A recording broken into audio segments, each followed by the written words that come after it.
Yeah.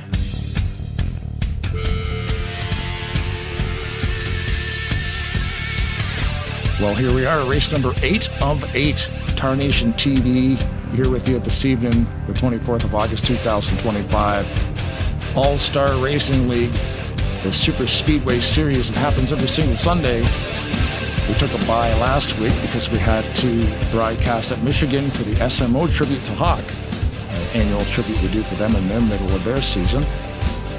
So we got the boys here at ASR got to take the week off, but we are here at the final race where we decide who wins season 1, because there is no playoffs here. We just keep tracking points until the final lap and see who wins this thing.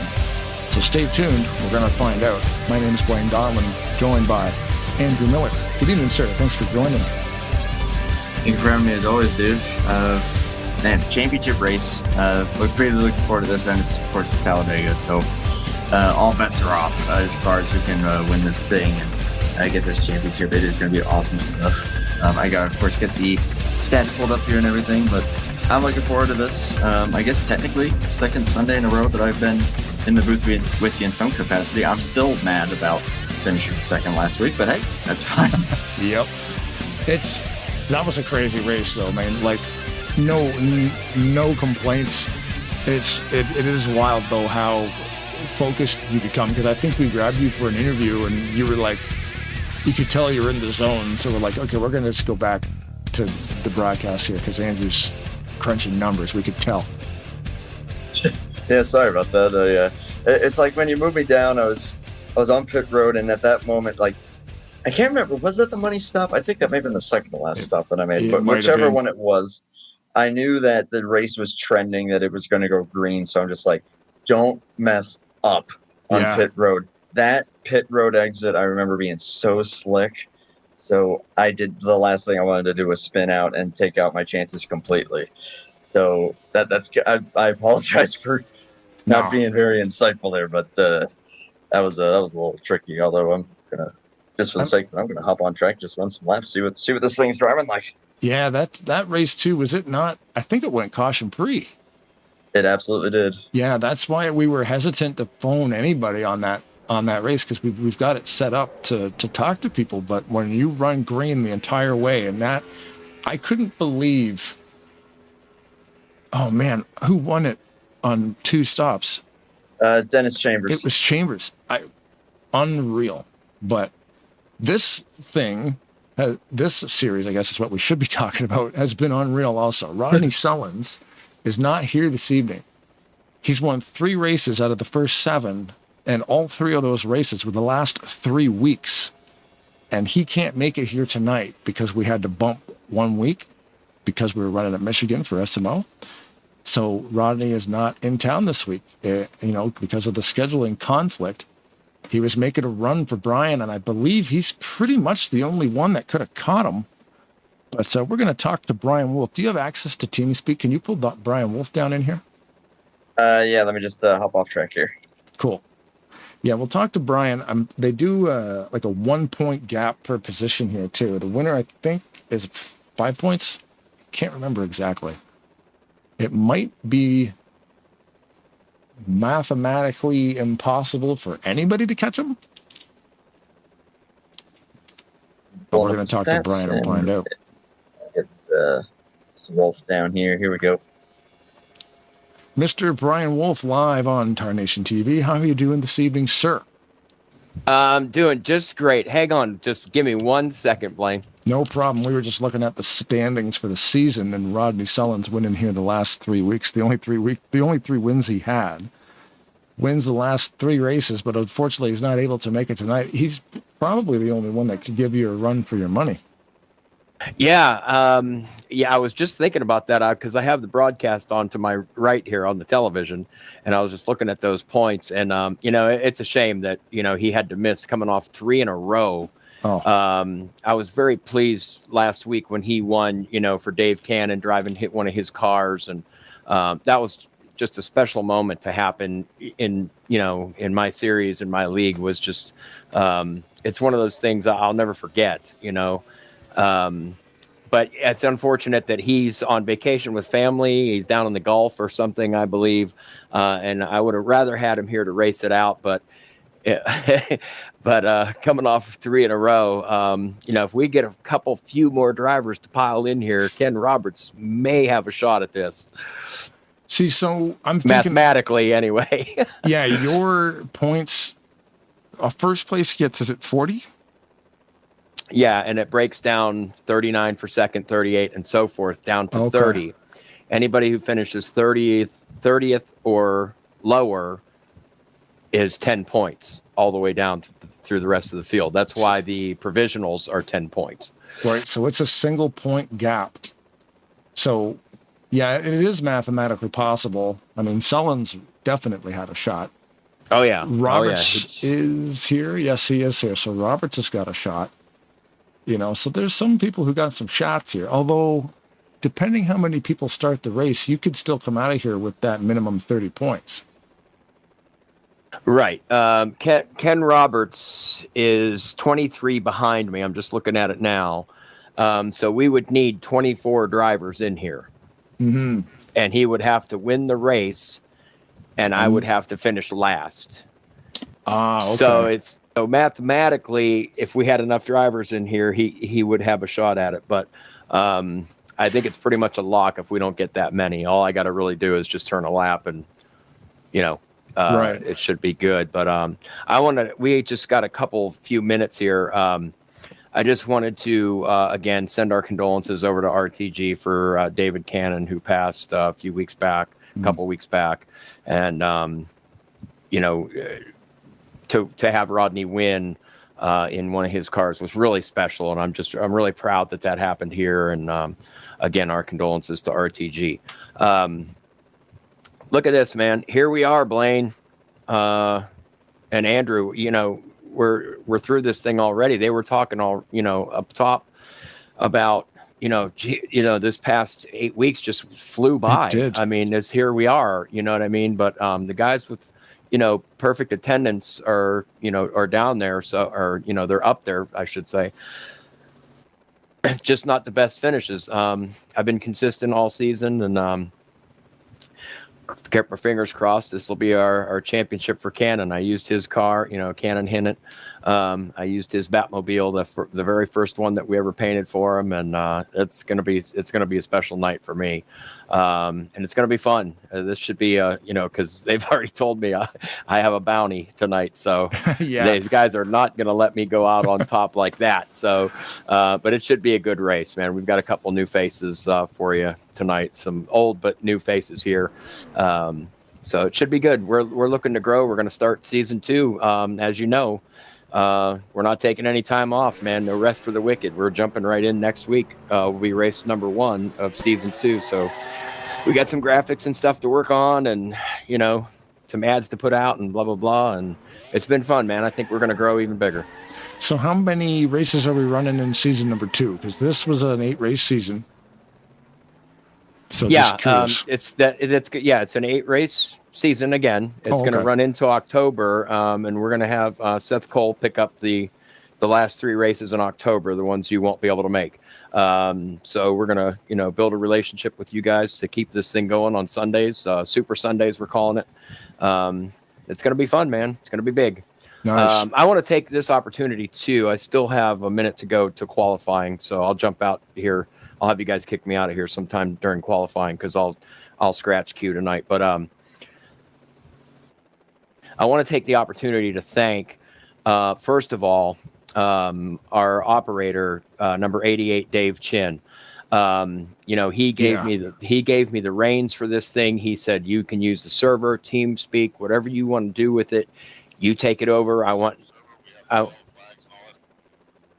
They're chirping at you. I can hear it. Yeah, that's my ad. Wait a minute. You got me? I got you on whisper. Okay, wait a minute. Here we go. Okay. So, what was I saying? Oh, I want to thank David Chin, our operator. He hates the word owner. Okay. So he's kind of like our lead admin. He's kind of in charge, and without him and his sponsorship of Bryant Motorsports, this doesn't happen. He provided the funding for all this broadcasting and for us to have even more fun with it. And so we thank him, man. It's just, I'm forever grateful and indebted to this guy. Next, Nelson Rodriguez, or Postal, we call him. He's the guy that trained me how to be, an admin and how to run this series, and, really helped me out behind the scenes, actually pushing all the buttons as far as the website goes, the scoring, the points, all the exports and stuff like that.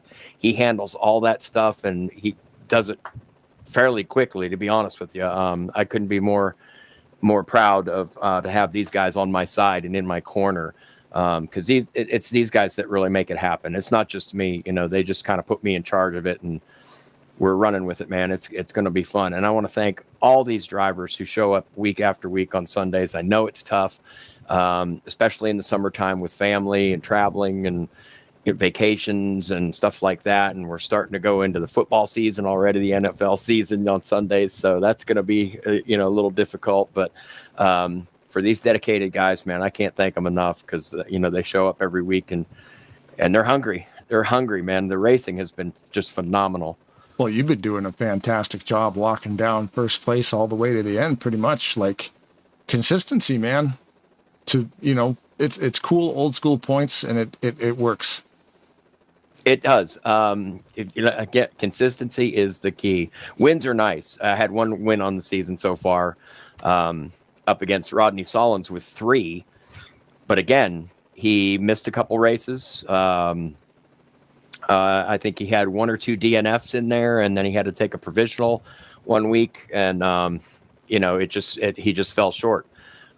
Wins are nice, but man, top 5s are where it's at through 8 weeks. Yeah, and that's and especially with the 1 point gap between positions, that keeps it super tight. And then you get another point for leading the lap and another point for leading the most. Is it all 1-1-1? To your cars. Yes. Yeah. You get a 1 point bonus for leading a lap and a 1 point bonus for leading the most laps. Everything's 1 point spread. So is that 1 any of point that spread. changing? We're keeping everything the same for season 2?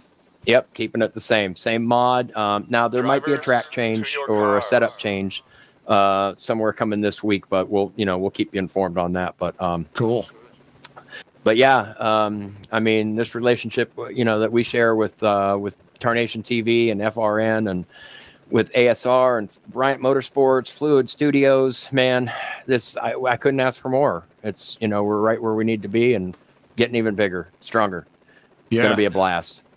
No, it's going to be great. We got ASR is going to be the place to be on Sundays, man. I'm telling you. And then Andrew's sitting in with the co-host seat for Rod Westing, who's out at the real racetrack today too. So it's like we can all reach out to people. If I can't call some races, then we've got FRM, we've got Andrew at Top Dragster, we've got everybody just helping everybody out. And it's like a competition, but it's not. I love it. Best community on the internet. Oh, definitely. Oh yeah, definitely. The way these leagues kind of coincide together or cohabitate together sometimes, you know what I mean? Because a lot of faces you see here tonight run on Saturday nights and Friday nights, their weekends are racing. So by the time they get here on Sundays, man, they're wound up, especially after that Daytona race on television last night. I think these guys are hungry, man. I'm telling you, they race so hard, man. But mostly it's been clean and man, I don't know what more to ask for. I can't really.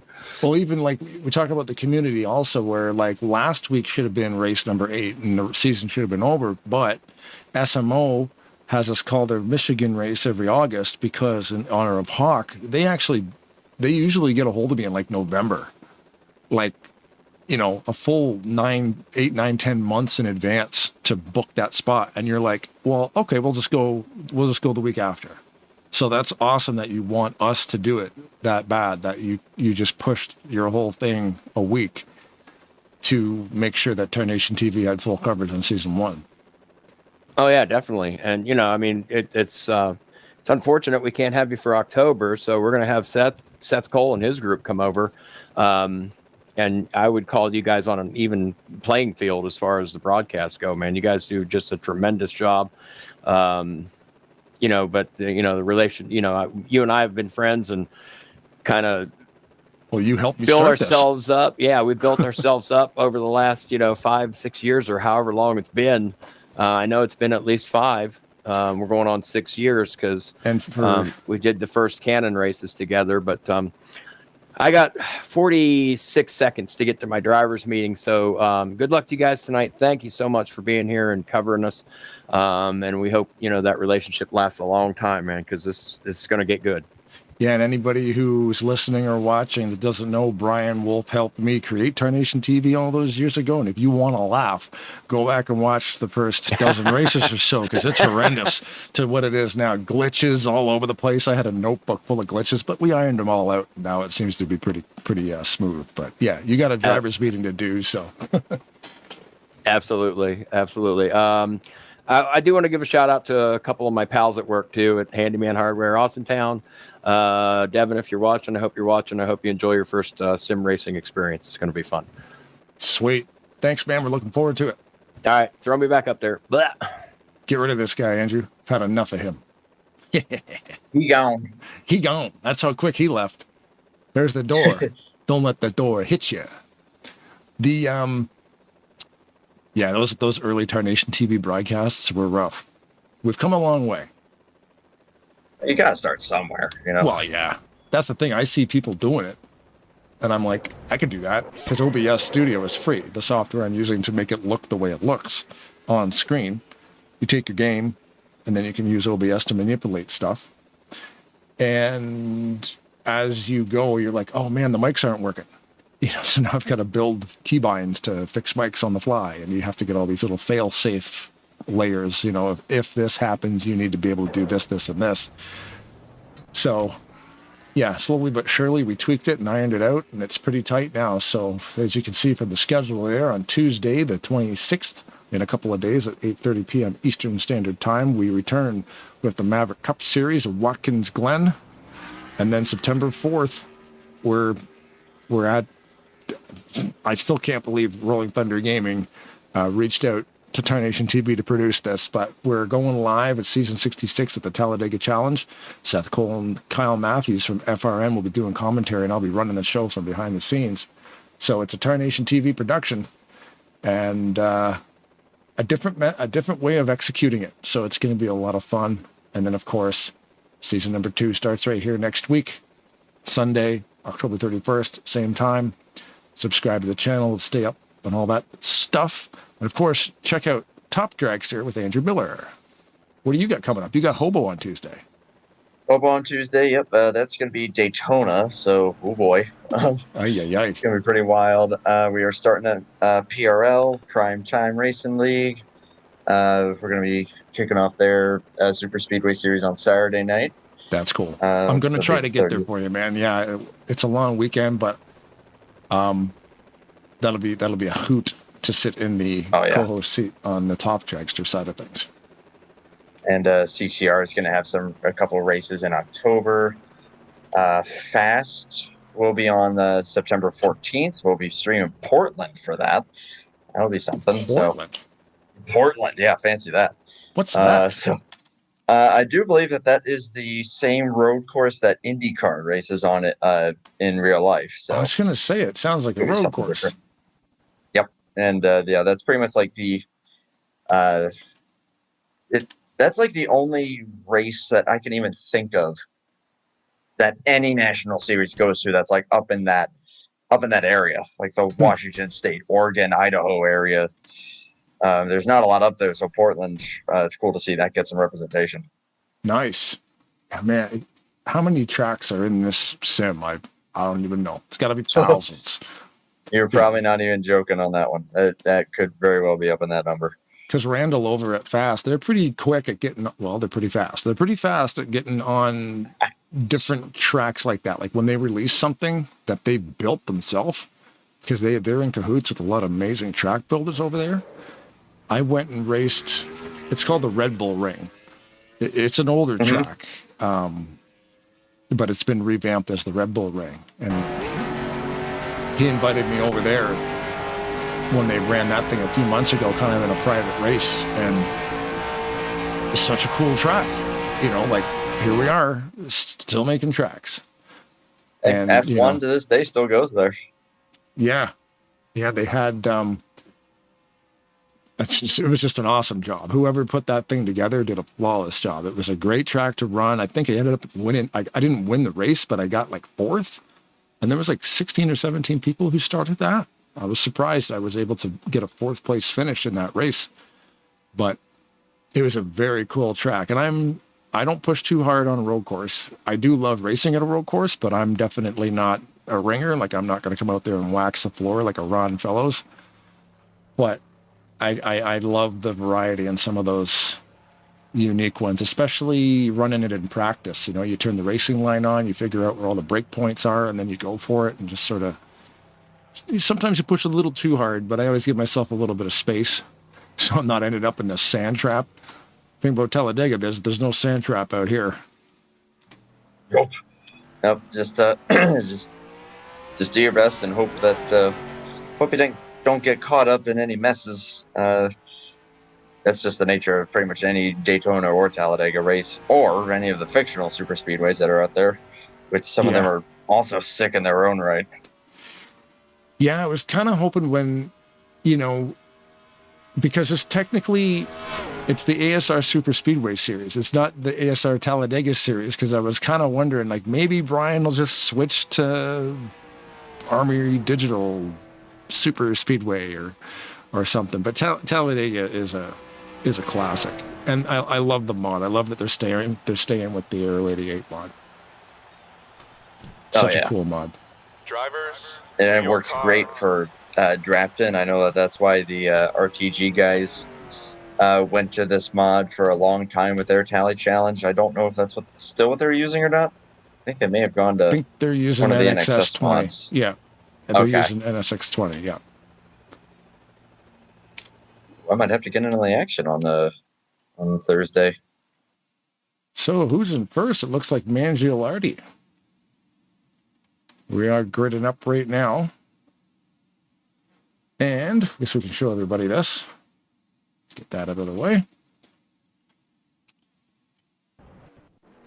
Michael Mangialardi on the inside there. Jeffrey Elliott right next to him in the 56. Road 2, the Boudreaux's butt pace reveal, driven by Greg Palmer. And his outside was Chuck Taylor. Ken Roberts is in row 2 with Dennis McCarthy. ASR Polster, who we found out in the meeting there that his name is Nelson Rodriguez. I never knew what Postal's name was. Ed Finley right beside him in that number 80. Ron Otto. Mark Paglia. We're missing one. There's Jax down the bottom. Adam Simonic. All these guys are clutching already. I'm not surprised. Oh no, here we go again. Mark Paglia on the 28 back there as well, with John Godfrey in the 711. Brian Wolf chose to scratch qualifying. Also seems to be clutching. There's David Chin. Thank you very much to David Chin for showing interest in Tarnation TV's product. At Bryant Motorsports, they funded this entire season and they are funding the next one, so the 88, ASR DC 88. DC stands for David Chin, of course. And in case you're watching the ticker across the top of your screen, that's who that is. And behind him, we've got Brian Rosson in the 6. And rounding it out, Robert Breedlove in the 931. A stacked field here, I would say. This is going to be a good one. That's what I mean, like with Brian pretty much clinching this thing. He said he would have needed 25 drivers to start the race, and he'd have to come in last for Roberts to win in order to have that trophy taken away from him. So as long as he gets one lap under his belt. I mean, even if he didn't start the race, Roberts would still have to win. But here we are, lap number 1 of 66.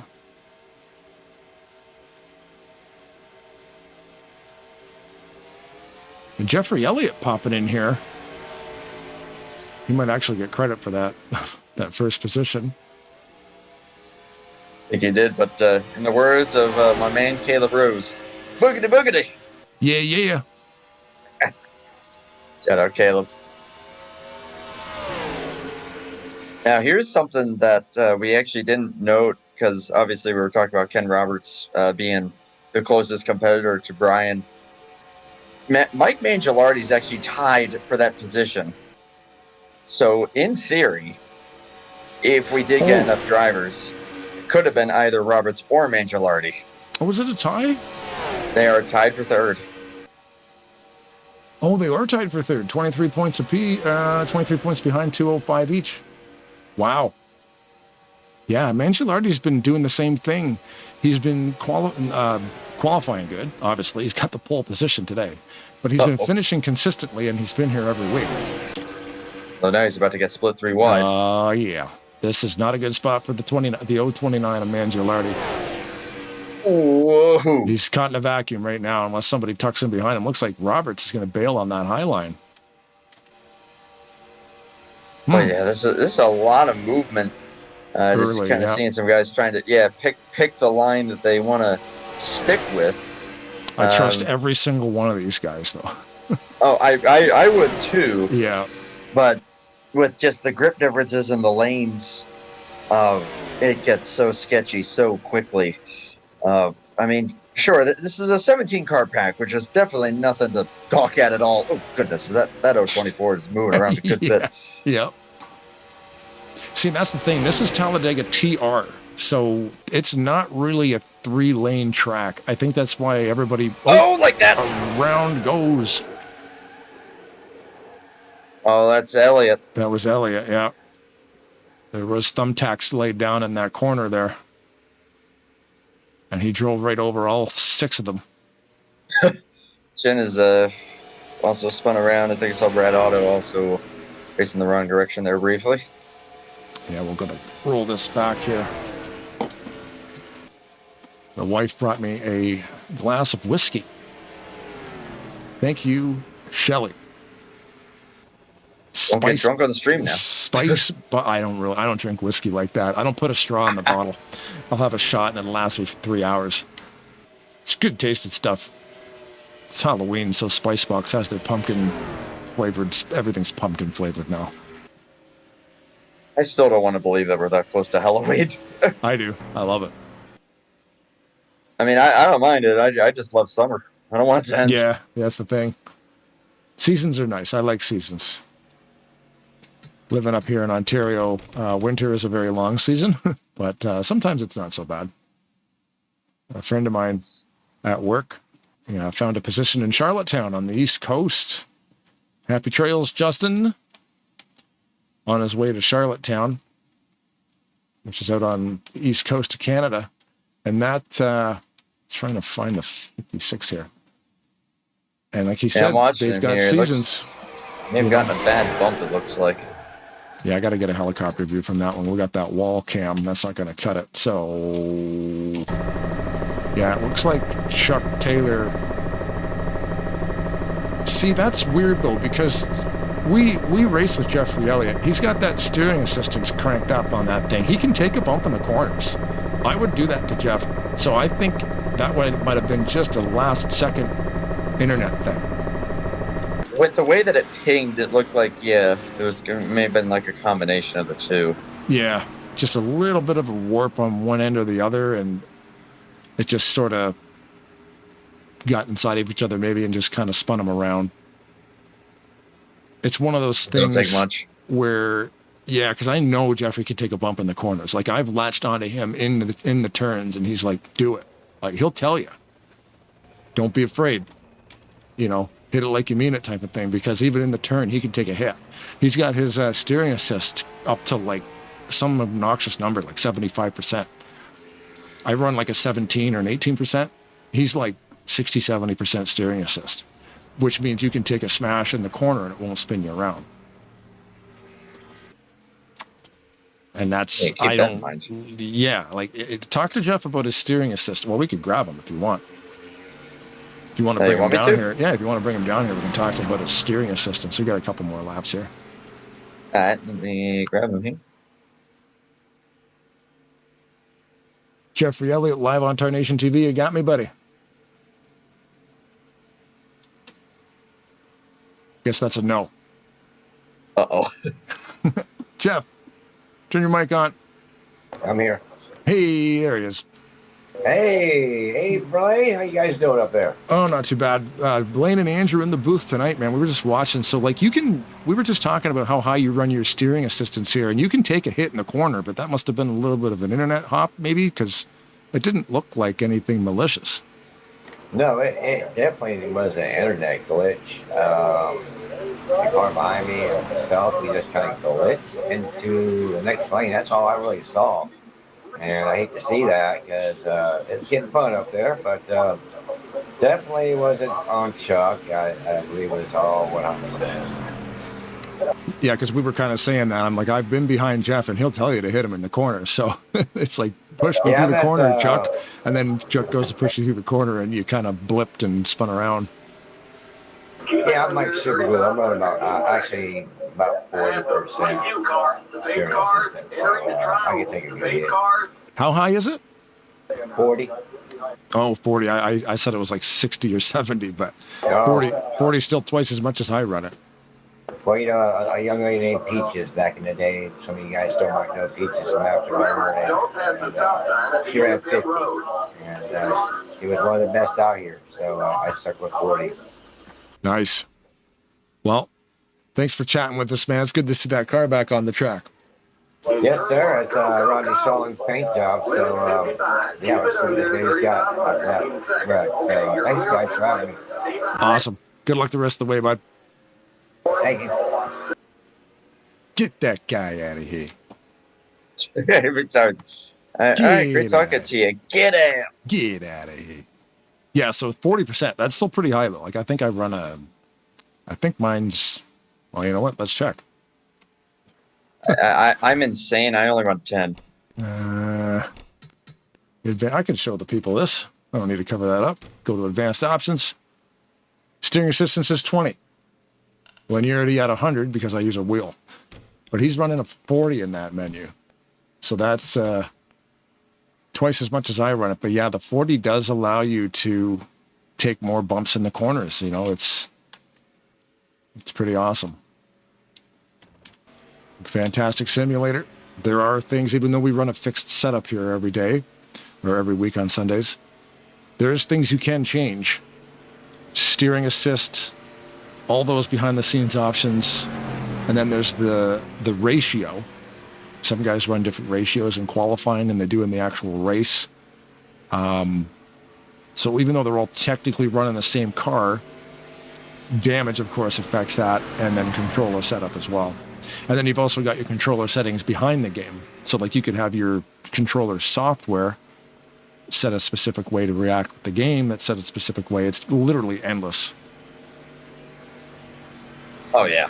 Yeah, the options that you're able to do and still be competitive, as a lot of guys have shown over the years, is pretty diverse. Yeah. And I've seen, and I'm sure you and I both seen it playing, where even guys on keyboard can somehow find a way to be competitive at a lot of tracks. It is. It's weird. I've been demolished by guys with keyboards. Not demolished by like them wrecking me, just completely just taken to school on the track. I'm like, man, I've got a steering wheel and this guy's kicking me. I can't even catch him. Especially on road courses, you know, sometimes these guys are just so good. I'm like, this guy uses a keyboard, you know, but They know their way around those settings. Yeah, that's the thing with the immense amount of settings that are around and different softwares you could use. And Ed Finley in the 80 currently leading, has led 3 laps right now. Retired cars this evening. David Chin, unfortunately, is out, and so is John Godfrey. John Godfrey's had some bad luck. Yeah, he's had some bad luck the last few weeks. He's been getting caught up in early stuff and unfortunately been forced to retire early. That's crazy. I didn't even see him involved in anything. Yeah, I know he went for a bit of a slide in that wreck, but Yeah, I think he was involved in it, but maybe, some guys, once they get a little bit of damage, just quit. Maybe he had something to do, Especially for the league director. Brian told us not to call him the owner. But thank you, David, and Bryant. Of course, Bryant Motorsports Auto Sales. You can see the little icon down there at the bottom left of the screen. You'll find it all over the broadcast. That's David Chin's deal. Paying for the broadcasting services. As that pace car moves out of the way. these top two did not pit, so that'll be interesting. Oh, you're correct. The strategy plays out. Yeah, see Jax up on the high line in the 034, and Ed Finley, no pitting. Everybody else has pit at least once.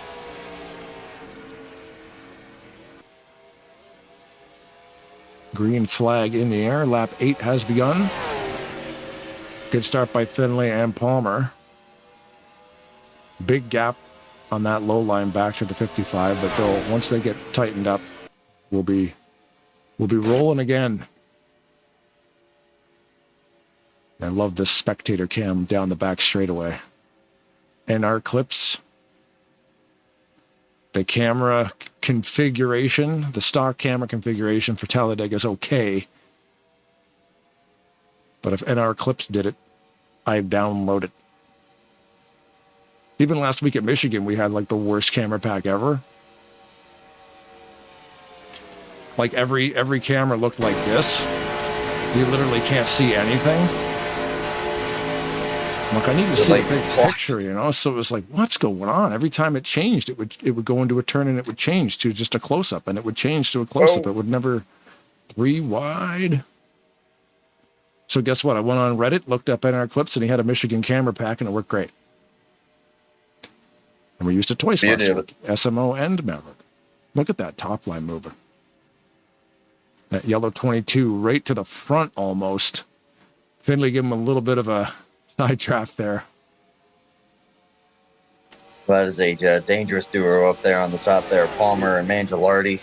And Wolf. They are going to be coming forward here. Yeah. And Wolf, not surprised he's found his way up here. As Breedlove has found his way good ways forward. He's just behind Roberts.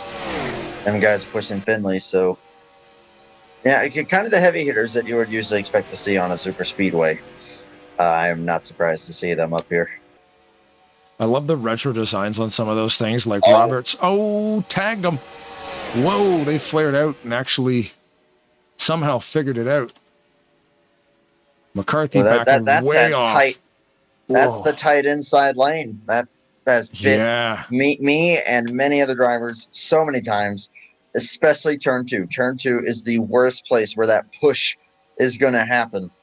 And there's just very minimal grip down there. You've got to be ready for it. You've got to be expecting that when you're coming to corner exit, you're going to have to give it that little bit of more wheel. Otherwise, that's what's going to happen. Or sometimes you might even have to blip the throttle if you're like a car or two back in line. That's very easy to do. It actually looked like such a heads-up play by everybody on the track, because it looked like some guys actually got on the brakes, which caused a major checkup right through the whole field, but everybody kept a hold of it. That was wild. Great job by everybody.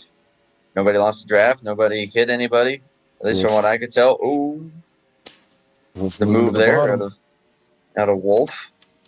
Everybody's still in this lead draft. All 15 cars that are still out on the track. Yep. Postal getting credit so far for the fastest lap on the night, 196.8 mile per hour. From stripe to stripe. Triple wide. Yeah. With, I believe that's 16. Simonic out on the outside right now. Jeffrey Elliott trying to get him forward. Looks like Jax is thinking about doing the same thing. Oh, that bottom line. Wow. What are you talking about, bum drafting? That's bump drafting. That was a block, is what that was. a blocky bump draft like that. Just it worked though. Wait, but that gave the inside all the momentum. It did, yeah. Yeah, it works Just for like that Wolf. Breedlove's on the third lane. What now? Yeah. Finley's trying to make it work there. These guys are racing it up, and it is as sketchy as it is very entertaining. And these guys, they know what they're doing. I love some of these retro paint schemes. You got Roberts with that Mountain Dew, and Breedlove. I think it's AC Delco on the Breedlove car. They looks like they pulled them right out of Aero 88, like right out of 1988, just with the designs. Oh yeah. Although I think we have a modern Mustang template on here somewhere. Oh, Can't remember who it is. Somebody will be running a Lexus. I think it's Simonic. And Simonic's got the modern Mustang on there. Another great thing about the sim, do whatever you want. That's the best part. Anything and everything. Everybody's losing their mind about the new NASCAR 25 coming up. It'll be for console for the first little while, but when it hits PC, you wonder, there's not going to be mod support like there is for this. No. When they had to let the game go and abandon it, they put in that last 1.2.0.1 patch and just basically opened up the whole entire thing. And the NASCAR community has kept her going. Greg's gotten door banged like a couple of times now. Mm-hmm. He just got door banged by Chuck T. Chuck T out there reminding everybody that he's still there. Speaking of Hey, he's Chuck on the T, inside now. I got an interesting stat on Chuck T. Check this out. I think it's this one. Chuck Taylor, the number 18, the only driver in this series, and there's 28 drivers, probably about 30 now, because we've got Yellow Flag is up. Yellow Flag is up. Chuck Taylor. Oh, auto. Out of all the drivers who have started this series, he is the only one to have completed all 462 laps. That's 1,229 miles run in the first 7 races. So as long as he finishes on the lead lap tonight, he will be the only driver that actually completed every single lap in all 8 races combined. Brian Wolf was right with him until last week. Brian went 1 lap down, and we'll go back here and see what happened. Did you have a pack car number? Sorry. 47 and 6. Okay. Brad Otto stole my number. Yes, he did. I never even thought of that. He didn't steal your sponsor, though. No, thankfully there's that. Although I do run a good handful of different sponsors. So. Yeah. That'll be a point to get to then, maybe under this caution. But yeah, that I think either the tightness got to Brian Ross in there, or he was not aware that the 47 was up there. Which I've been there before. Yeah. And it did look like a little bit of a, put it in slow motion here, the 6th Bud Light car. The 931 kind of slides to the top line, and yeah, I wonder if that maybe just upset the 6 a little bit, like the wind or the air or something, because the car in front of him, too, Postal, kind of jimmied lanes a little bit also. Sometimes you're just in that mode of like following the car in front of you, even though you don't realize it, your hands will just sort of take you there. Amen to that. Or sometimes even the guy behind you. And if you're running either roof cam or cockpit cam, I personally run roof cam, so you've got that big blind spot there. And even if you do have your spotter on, that's honestly just becomes like background noise. You're really not paying attention to that as much as you're paying attention to your own senses and your own idea of what's going on. I'm not saying that this is exactly what happened, but my guess is that Brian Ross probably was going up there with either Breedlove or whoever was in front of him. Did not see that Brad Otto was out there because he was probably in this blind spot, and that's what happened there. So no malintent. Just trying to go where the momentum was, and yeah, someone was there. And that's the thing, like you say about the spotter sometimes, and you know too, especially on Talladega, you sort of sometimes, even though he says you're not clear, you know you are. Oh, you know, yeah. like that split second where you know you're clear just because you've played the game so much that you can get away with it. So that could have been a thing too. Like he just kind of miscalculated a couple of things. I mean, accidents happen, right? What are you going to do? But It's Talladega, yeah. And honestly, I find the spotter, aside from telling me where to line up, like if I got an EOL penalty or telling me who to stay behind, if under caution, that's the only time that I find him useful. Other than that, I am just solely going off of my own feel. mm-hmm. I find the spotter completely useless. Otherwise, especially when you get 4 wide, he just goes, hold your line. Then you know you're 4 wide. And you're like, oh man, you're relying on your other racers to tell you who's where. Yeah, at that point, I'm just in my head going, just hold the dang wheel still. Yeah. Or the joystick in this case. Look far, far ahead and aim to where you want to go. You get a good look at the Simonic mobile there, that brand new Mustang you're saying he's driving. That is still too funny to me that you got a Mustang on an Aero 88 template. That's awesome. Yeah.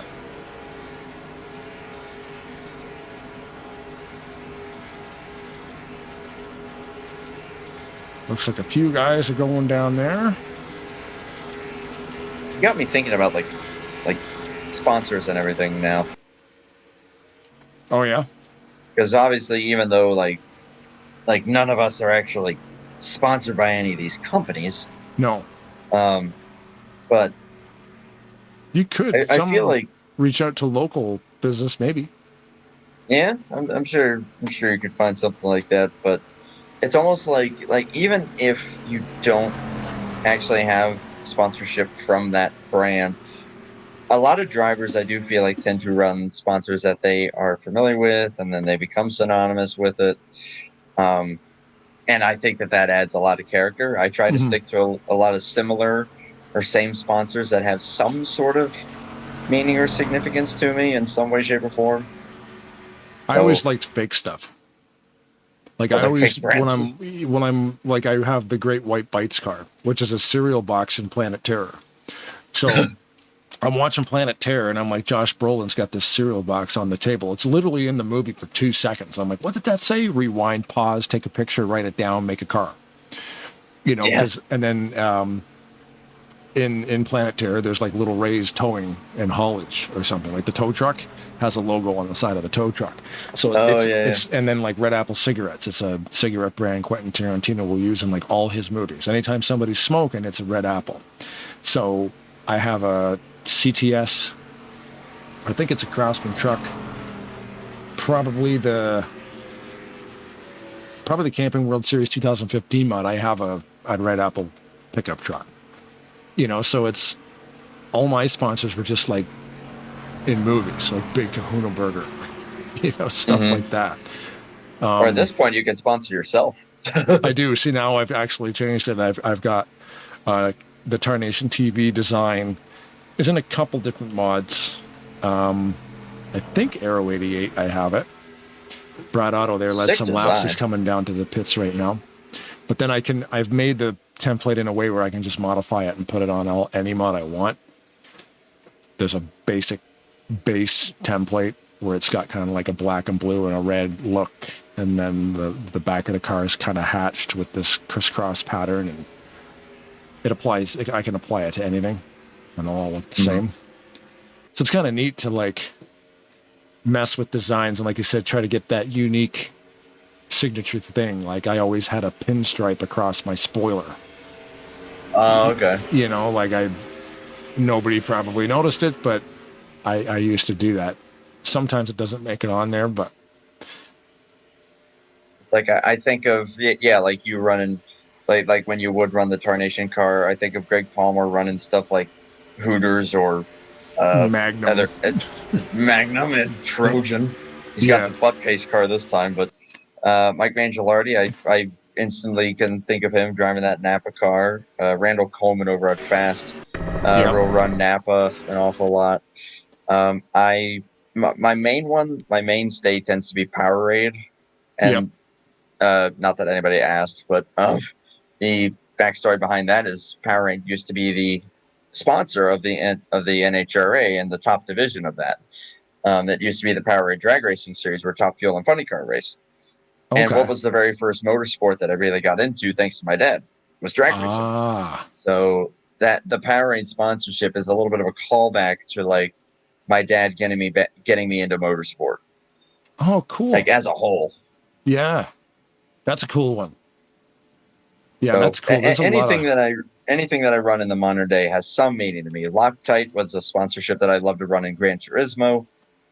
Shadow the Hedgehog was the sponsor of my car last week. Yep. Thanks to my partner getting me into the Sonic games a little bit. And I enjoy me some Has Been Hotel, and that may be the car that runs on Thursday if I'm able to race. Oh, sweet. Yeah, I love the sponsor stuff. It's cool. And I mean, some guys probably do. Like, I mean, when we run the ALS race, we are getting ready to go green here. Lap number 20 about to begin. Kent Roberts leads the pack to the start-finish line, followed by Jeffrey Elliott. When we run the ALS race there, Kelly Causey runs that race once a year. Every car in that race is sponsored. So that's a cool race because it's just that. The cars you see in the race were bought and paid for to be in that race, and it's a lot of local, you know, like it's a lot like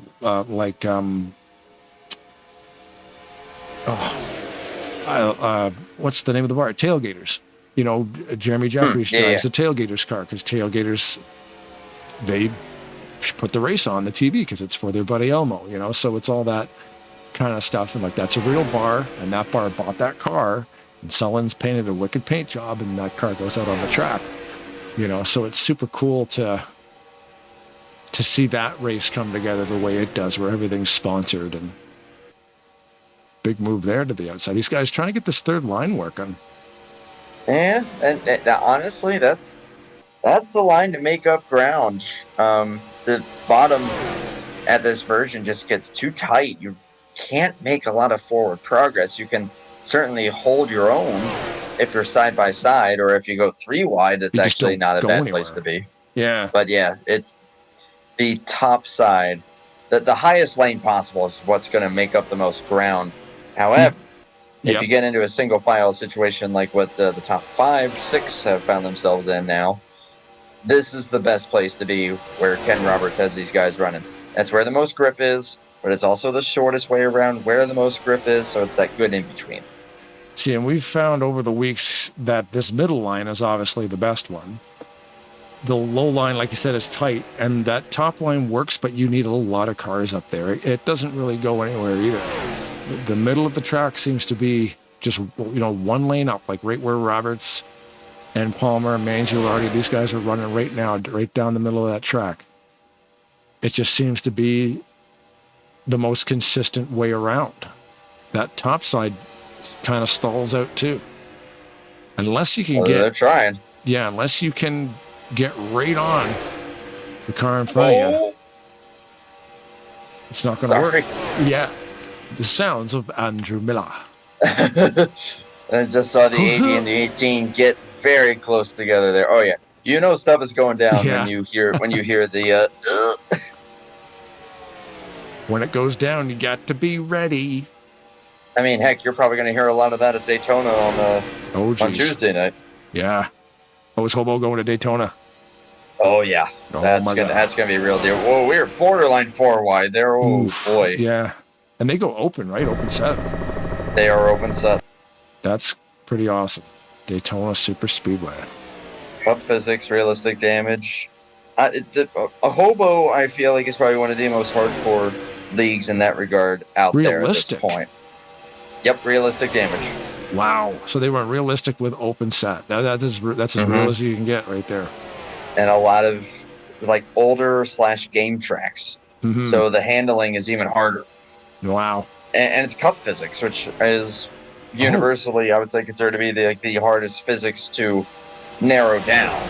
Yeah. So I think all in all, Hobo Cup Series is probably the most difficult and hardcore series that there is in NR right now.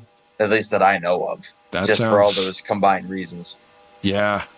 Very unforgiving. That's the word I'm looking for. Yeah. Just focused on the 28 there. Mark Paglia working his way up. Found a spot there in the middle. Now we've had 2 yellows. 2 or 3? 2. Yeah, it's 2, right? Yeah, I just can't see my session there. Well, yes, I can. Wait. Jeffrey Elliott Yeah, is not 2. content to stay wherever he's at. He's trying to everything.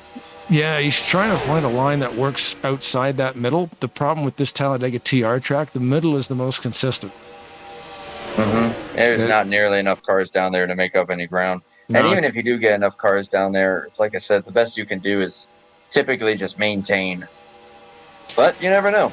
Because I think, like what Brian Wolf was saying in the start of the race there, they're contemplating a track change because the burnt screwdriver's version of this is a 3-wide track. And if you get the right setup on it, it's amazing 3-wide racing. Although this has been an amazing season, so why change anything if it's not broken? Because, I mean, every track's different for a reason. Everybody runs the same track. You know what I mean? Like, that's why there's different versions. They want a different feel. Well, that's why they're running TR right now. Now, PRL on Saturday, they run that version. So it'll be interesting to see what they go with. It'll be a version of Talladega. As far as I can, at least from what I've gathered, just running enough laps on it, I feel like the BSR version, it still has that tightness on the bottom, just it's not as severe as it is here at the TR. Okay. So you do get a little more multi-groove. But Right. I think what the bottom line, what the lack of grip is trying to deter is just hugging the bottom, and then the outside lane becomes the lane that's very difficult to make up ground on. Because, like, where else do you go? Right. So by having the preferred lane be where Ken Roberts and Greg Palmer and all these guys are running right now, it opens the door a little bit more, although the bottom at this version is much more difficult to make up that ground or even maintain unless you've got a good group of guys. Right. I feel like I've contradicted myself once or twice so far, but that's what I do best. Yeah. Watching them try to get this second line moving here. Dennis If that- McCarthy up there, the tail end of that top line, trying to get Jax to hook onto him. That's going to be the lane to make up the ground, is that Yeah. farther outside lane. That's going to be where you want to do it. Way more momentum up there. Yeah. If you can get 5 or 6 cars up there, they can get going if they can stay close with each other. Oof, they're awfully close to the guys next to them. Yeah, that's the thing. It's technically like a 4 or 5 lane wide track, but I don't think you'll be running out of the corners doing that. I mean, we're still in the first half of this race, though. So I could say, oh, Jeffrey!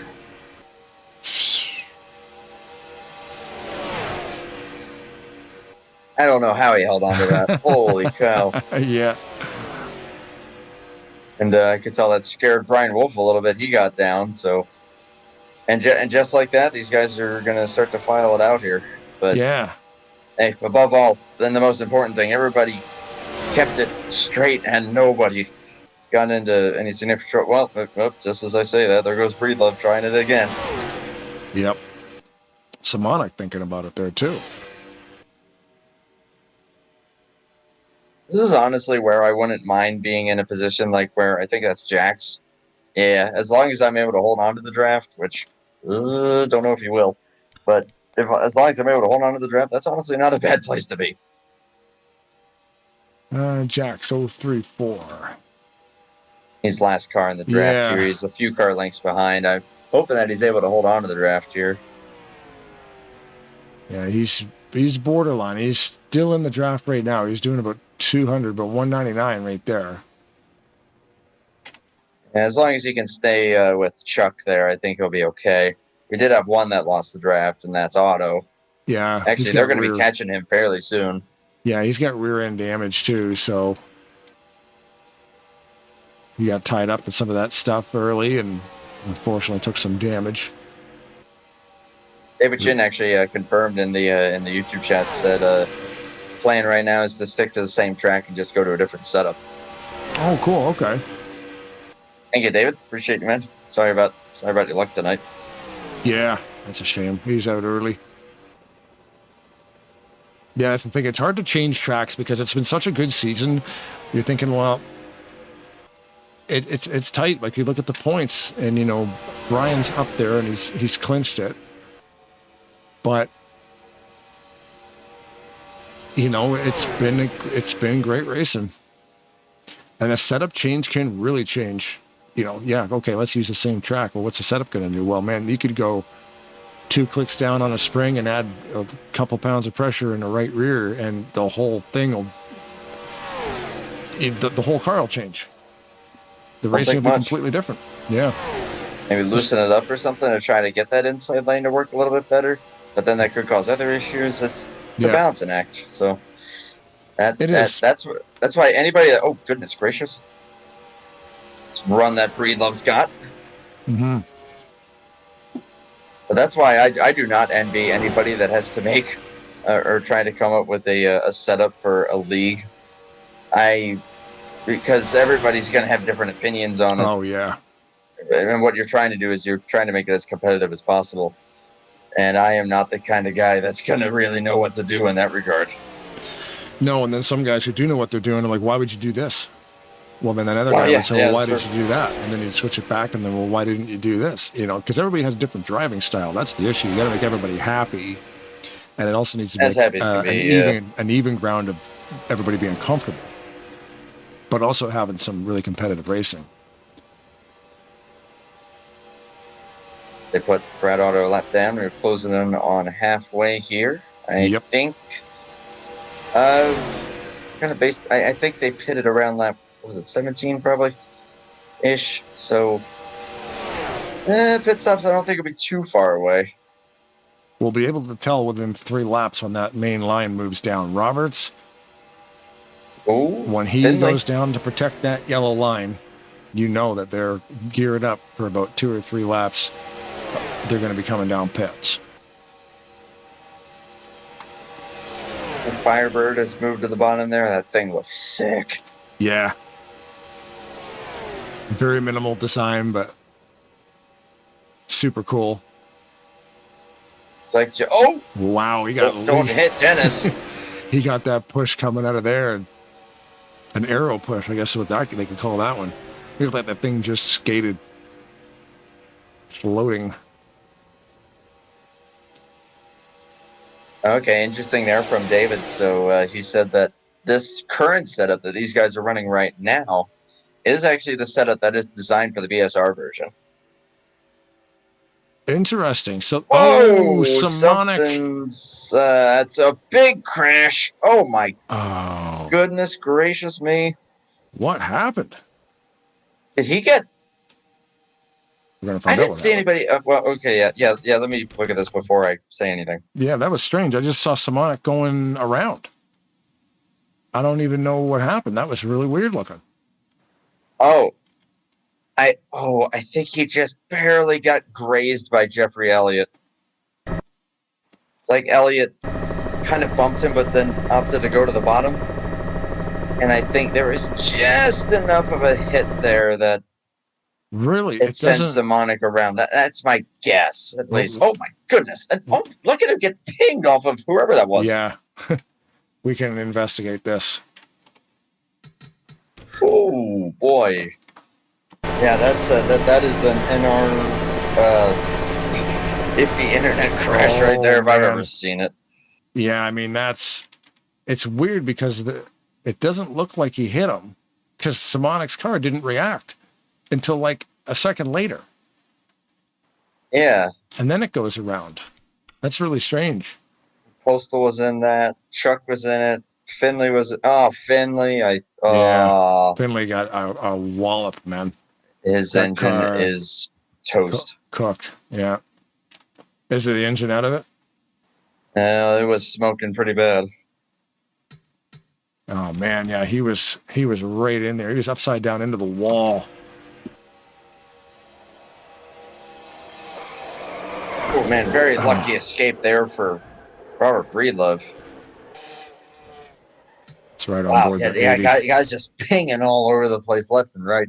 There's nothing you can do about that at that point. It's just the in-game physics are going to take over.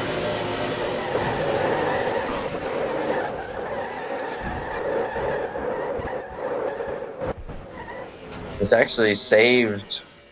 I think it's actually saved Jax because he lost the draft. On board with that Thankfully. Finley right there in the replay. You were saying Breedlove had a pretty interesting... And he had a pretty lucky escape. If he had been like 2 feet behind where he was at that moment, he would have been turned by the 016.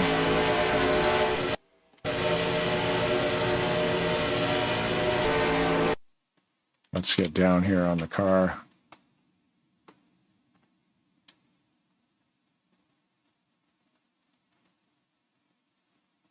Wow, he did just miss him. Gaze in pure awe at that wicked camera move I just made. I'm very proud of myself for that one. You're welcome. I got to see this now. Your price just went up. No, man, Hey, you were right. A good call on Breedlove. He just barely missed the 016 coming around there. That was crazy. Oof, yeah, yep. He would have been in the exact same situation as Finley if he had been like 2 feet behind where he was. Wow. Bad news for everybody involved in that one. Finley has retired due to engine valve, which means that thing blew up. He hit the wall so hard twice.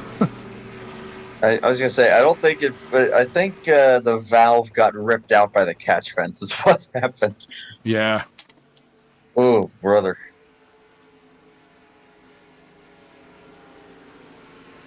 Yeah, you guys want the best production out there in NR 2003 broadcasting. Tarnation TV is your place. Oh, thanks, buddy. If you want what I consider to be decent commentary, yet still with a lot of ums and very Yeah. and very mediocre production, come to Top Dragster.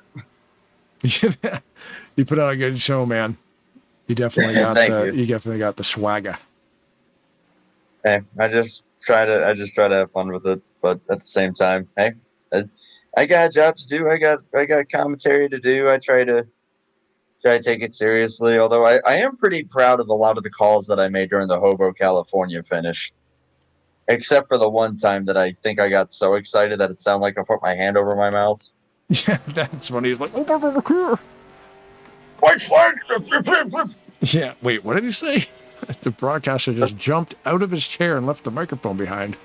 To anybody that doesn't want it spoiled, mute now. But essentially, coming to the white flag, a guy or the guy going for the win made it 3 wide up the middle for the win at the stripe. That was some of the best racing I've seen all weekend. For the win? It was for the win. Yep, it was Herman Reese, Ryan Johnson, and Caleb Lingle. And Caleb ended up winning. But they were 3 wide at the stripe when they took the white. At Fontana. I was just going to ask you what track. So California. But that was some of that. Aside from Darlington, that's the best race that I've seen all season, and I've been doing every single race aside from the 2 races. So. And you're talking about Hobo, so those guys are running open. Yep. And it was a decent green flag run too. I think that it was at least 20 laps, and it came down to those 3 guys. Ryan and Caleb went side by side for a handful of laps, and then Herman had enough of a run that he had to take it somewhere, and the gap opened in the middle, so he split them up the middle 3 wide. Wow. Yeah, that whole stretch there was amazing. But at the same time, oh my goodness, did I sound very tense to say. I was calling it well, I think. I just sounded like I had I just sounded like I had every muscle tensed in my body possible. There you go. Oh, why wouldn't you? That's a crazy move, and to make it stick We just watched Breedlove, Paglia, and McCarthy come down pit road. Let's see, with the fuel window. Lucky Yeah, I Dog think Brad Otto be back on the lead lap. Yeah, these guys will be easily one stopping it from here. They may even be considering maybe trying to get.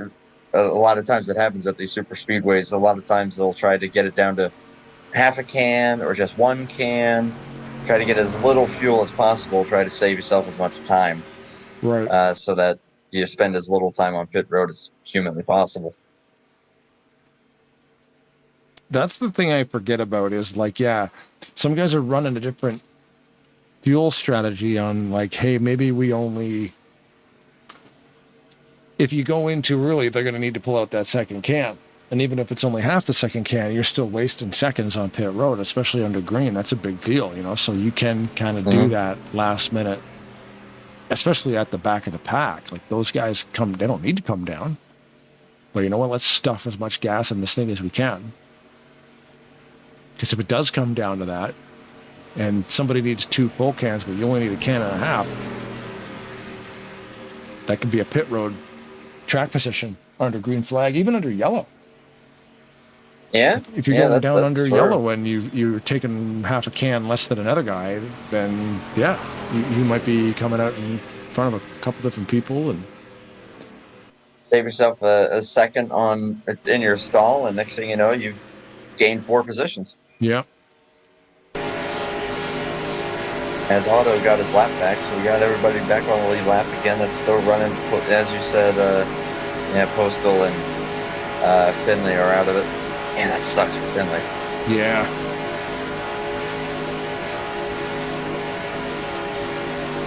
Gilardi and Roberts up here on the front row with Palmer and Rawson behind them. Oh, goodness, Palmer.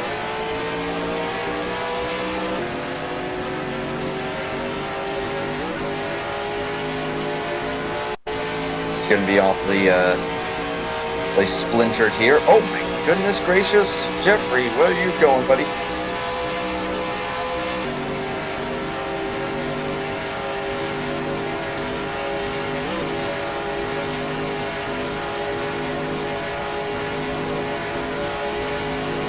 Oh, we got Brecken.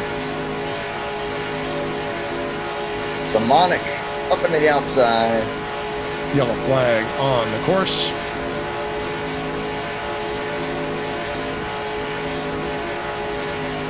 Yikes. We'll rewind that and find out what happened.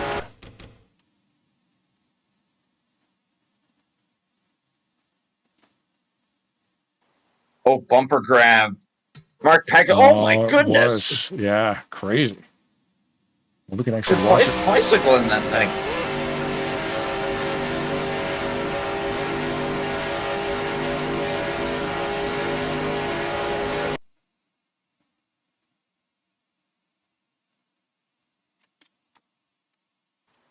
Oh yeah, he's up Oh. on he's up on a couple of wheels. So the yellow's still not out. Simonic is sliding through the grass. Oh, he slides up in front. I'll bet you he slides up in front of Elliott, and that's what brings out the. Whoa, we're going for a spinorama. Yeah, that would have been why. Yeah, that saved Elliott. He was having something happen. He was having something going on, and I don't know what was up. Almost looked like he lost 4th gear or something. Yeah, it was just bumper grab central there. He was okay on the restart, it looked like. From the 3rd row.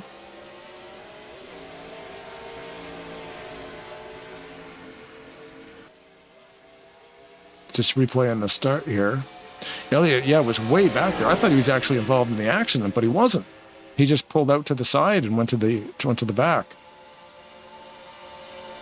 Yeah, what has me concerned, he just disconnected. He lost 4th gear. He shifted to 4th, and the transmission said, no. Ah, okay. And at Talladega, you ain't getting away with that. Not on any planet. Yeah, it won't shift to Saturn third. It says he retired with a wheel problem. I guess if that's part of the wheel setup, I don't know. I don't know. When I thought wheel problem, I always think like a tire, like a rim, but I don't know. Either way, Jeffrey Elliott out. Or Breedlove is also retired. Oh. Might be something else going on there. Something in the water. Yep, he pulled out of his pit stall, went about 2 pit stalls ahead, and then stopped, and that was that. So hopefully all is well in the Breedlove camp. Yeah, sometimes, yeah, he just missed the accident. So we're under yellow here and fast forward.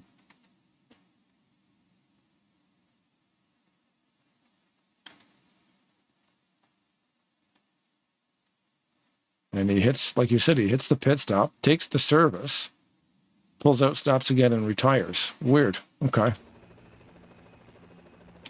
My only guess there, yep, sometimes something in the house perhaps is going on that's a little more important.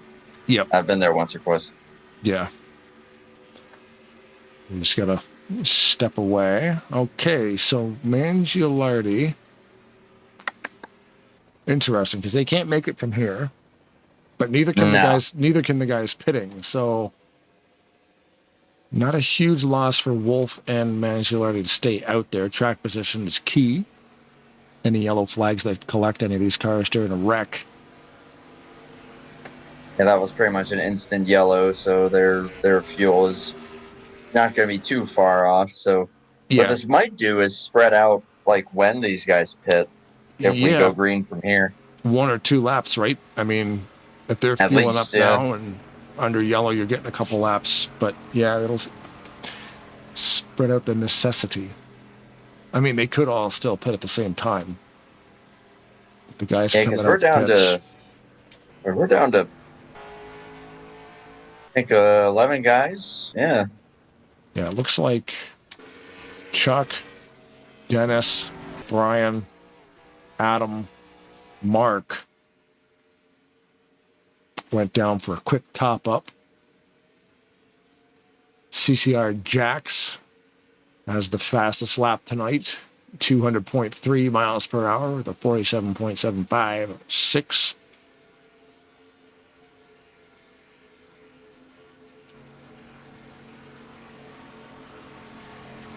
Like I was saying before, we're back at the Maverick Cup Series on Tuesday at 8:30. We'll be at Watkins Glen over there with Ben Snyder and Keith Hughes, their little show they put on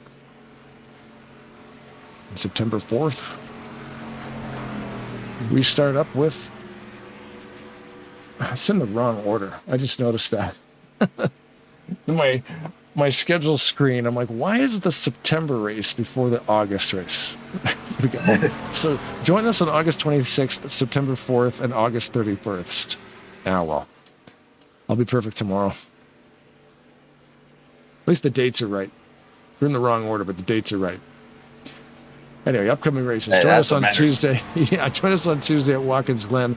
We'll be hanging out with Maverick. Join us here next Sunday with ASR as we begin Season 2 of the Superspeedway Series. And then that following Thursday, the 4th of September, we start at Rolling Thunder Gaming's Talladega Challenge.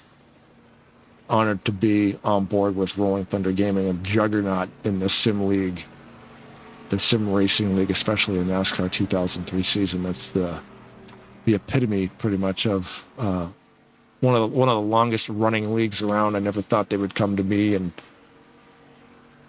want this broadcast, so that's super cool. And to have Seth and Kyle doing the commentary on those races, it's an FRN Tarnation TV merger, pretty much. They want their commentators, but they want our production. So I'm going to be running the production. Kind of an interesting thing.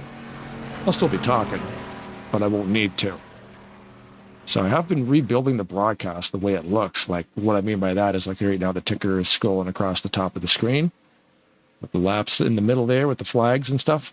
I've kind of moved all that stuff around. I've found a way to get a vertical ticker, which I find is way better because the names stay on the screen.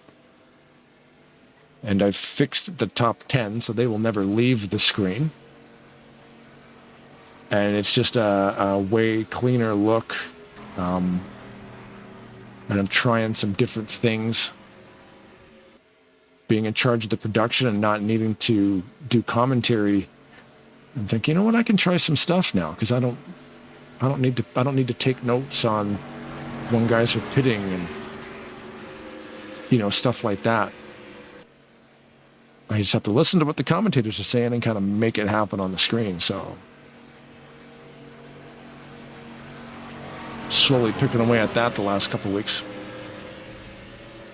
So stay tuned. It should look pretty sweet. I'll be launching that on the 4th at the Talladega Challenge, and it'll probably migrate down to all the other leagues too.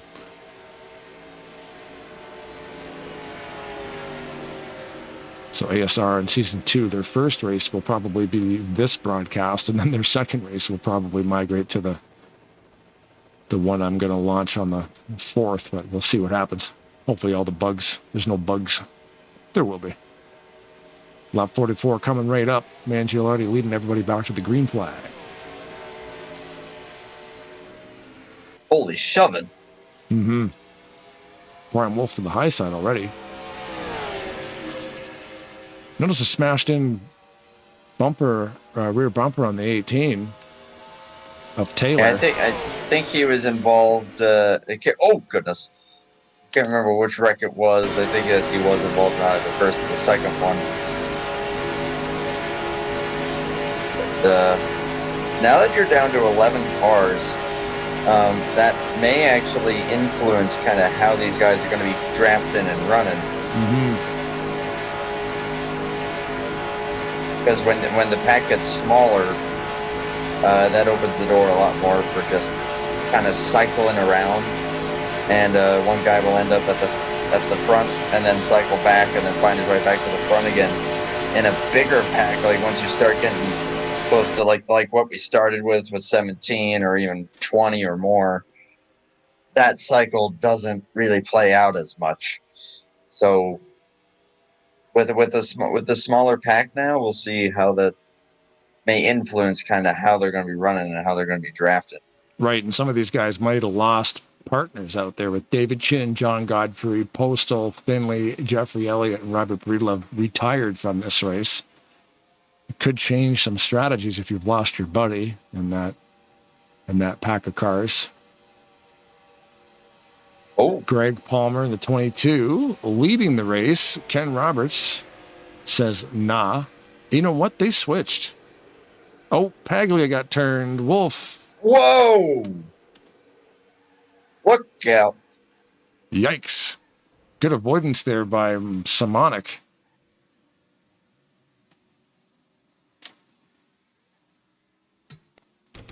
Holy smoly! He went flying there. Let's see what happens. Another weird one, like it. Just a Like little another bumper grabber. Yeah. These aren't things that usually happen. Twice now. That's twice that it was Paglia's That's as so well that had weird. happened to. Ooh. That's so weird looking. The car just turns left. And like, just boink and no see reason. you later. It's just maybe, again, McCarthy might have been shaky. Not shaky like him. I'm just mean his internet connection might have been a bit shaky. And then if that car disappears for a millisecond right when you're about to bump him and reappears with your quarter panel inside his gas tank or something, that just sends that thing to say almost got over. You know what? The 29 almost got over, actually, too.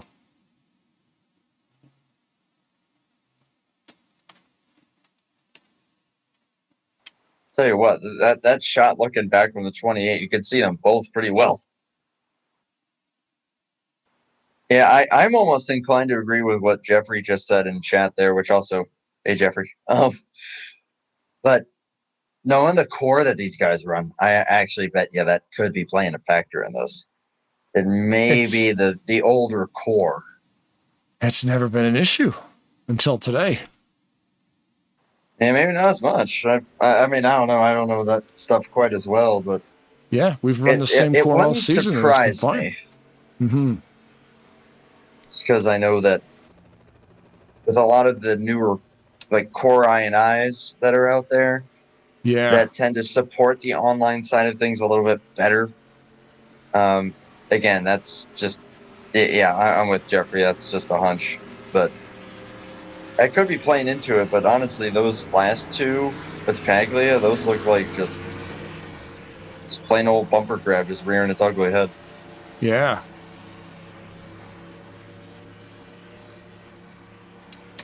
Now this will be interesting because 20 laps to go, coming to 19. You were pretty much right on the fuel window here, so this might be it as far as stops go. Right. So first off pit road. Oh, Roberts with a short stop. He's going to get it. Followed very closely by Brian Rawson. There's McCarthy, Mangialardi, Taylor, and Jax.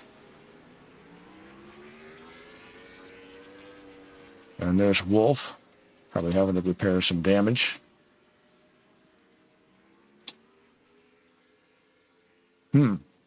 Yeah, you're saying, yeah. And then with a couple of yellow flag laps, too, this isn't going to... These guys should be good to go to the end now. Yeah, I have no doubt. Appreciate it, Jeffrey. I mean, hey, it's all Tarnation TV's doing. I'm just here for the ride. And if anything, I hope I'm not talking too much. See, I wonder... No, man, that's why you're here. But core issues with Jeff, I wonder if he had the core. Because the initial core we had a while back with ASR, I could only see half the field. Like, my game would only show me like 12 cars at a time. So it was a 30-car field. Some of them would be reappearing and disappearing. It was really strange. And then I think it was Alex Moe that told us about that one little tweak that you needed to do. There was some send receive packet thing, and I went in, I changed it to a 0 or a 1, I can't remember, and it fixed it. It's fine. And we've never really had any issues, but today it's weird because there seems to be cars getting just right up behind each other, bump drafting at Talladega, and they're getting shot to the side. And I'm thinking it's internet stuff, which can be caused by the core. But why is it just doing it now? I have no idea. And first we see Adam Simonik. Let's take a look at the points here while we're under caution. Holy cow. I'm just looking at the stats as well. And, yeah, we're missing Rodney Sullins for sure. I mean, he's got the 3 wins. He also has close laps to... led? Yeah, the laps led stat. He's got almost 3 times as much as the next guy, which is Kelly Causey, who's not here tonight either. No. Yeah, or Randy Waugh. His laps led was absolutely astonishing. 157. Yeah. Who's next underneath him? That would be Causey. At least I think. Wait, click on the right thing. There we go. Yeah, Kelly Causey with 57 laps led all season. Sullins 152. The guy in the race tonight who is highest or who is in the top 5 on the laps led chart are Ken Roberts and Dennis McCarthy with 32 and 30 respectively all season. Right. Obviously, the number's going to go up for at least Ken. I don't know if Dennis has led yet. Dennis McCarthy, 2 laps. Tally will go up there. Ken has led 23. Ken. Yeah, I sent Jeffrey I the think cars. Ken could get second there. Yeah. I sent Jeffrey the cars and the track, but I did not send him the core. I totally forgot about the core.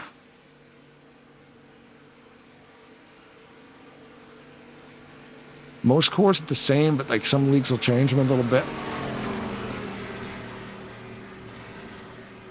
But I think I had one that I had I had what I thought was the ASR core, but I didn't.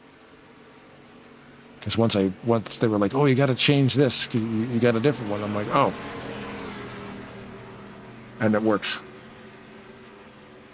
So something happened where I got my cores twisted. Because that's the problem when you store all these cores in your computer. They're all called Core I. There's nothing like. So what I've been doing now, after that, a little bit of troublesome nonsense, I have a folder called Cores. Inside the folder, I have a folder called Maverick. I have a folder called ASR. I have a folder called RTG. I have a folder called, every league has their own folder. So then if I'm going to race at Maverick on Tuesday, I'll open up the Maverick folder, the file that's called Core I, copy, paste it in the game, overwrite, done. Beautiful. That way I don't have to rename them and get them switched up, because I think that's what happens. I started renaming the cores, and then you get them twisted, and then you've got the wrong stuff. Well, speaking of racing, we got to get you back on track at some point. Yeah. There's a lot of broadcasting coming up. That's the thing. Hey, I feel you. Yeah. Which the opportunities are amazing, and I appreciate everybody who's been reaching out to me to make that happen. I don't know what I did to get onto that level, but I guess here we are. It's a fun, different angle, but yeah, it is fun to get behind the wheel and drive too. I have not driven nearly as much. Boy, it's been a long time since I've raced on like any remote regular basis. I'm gonna try, really try, and see if I could try to get out a little bit more. I'm definitely gonna try and run SMO tomorrow.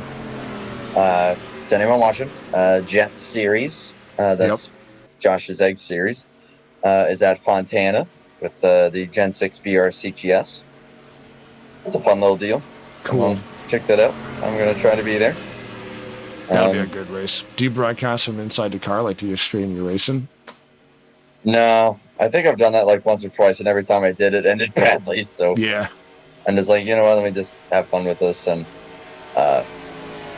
just have fun racing. Yeah. Yeah, to then go into the cockpit and broadcast, and like, I'm still broadcasting. What am I doing? Let somebody else do it. Coming to the green, Bagley is also out. We're down to 10. Oh, wow. Yeah, I got caught up in that last tussle. Look at that wallop. Ooh. The 024 to the 6. Say that might check them up a little bit. Bump draft. Yeah, it's these guys are good. These guys are good on fuel to the end. Yep. So the 29 of Brian Wolf has pretty much clinched the championship. Because even if he dropped out now, he's still going to end up at least probably 10th or 11th. So Roberts cannot catch him. Mangialardi cannot catch him.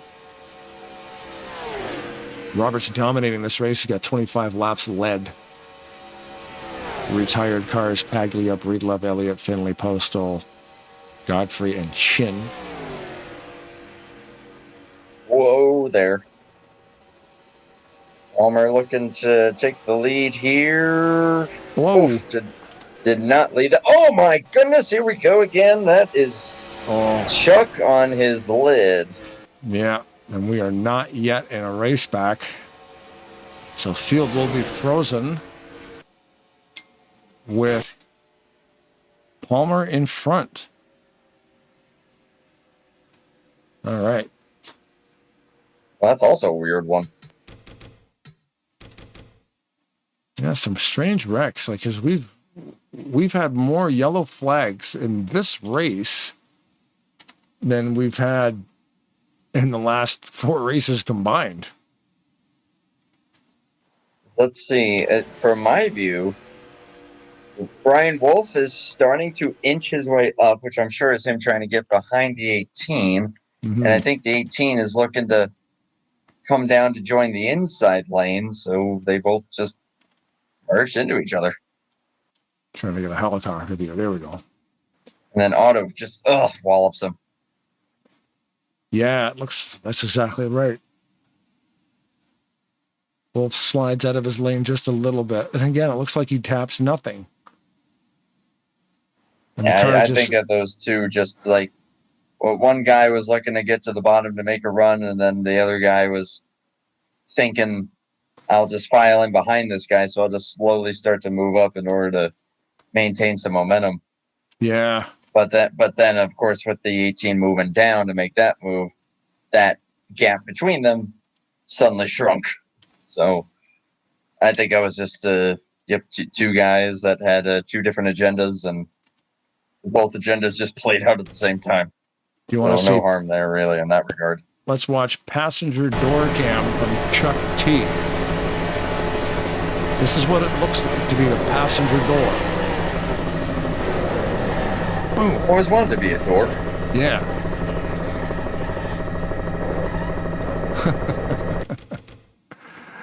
Up close and personal with the license plate of the 47. Right into the engine bay. And that might, well, we could watch this. I don't know about the damage to the 18. That's a pretty hard hit.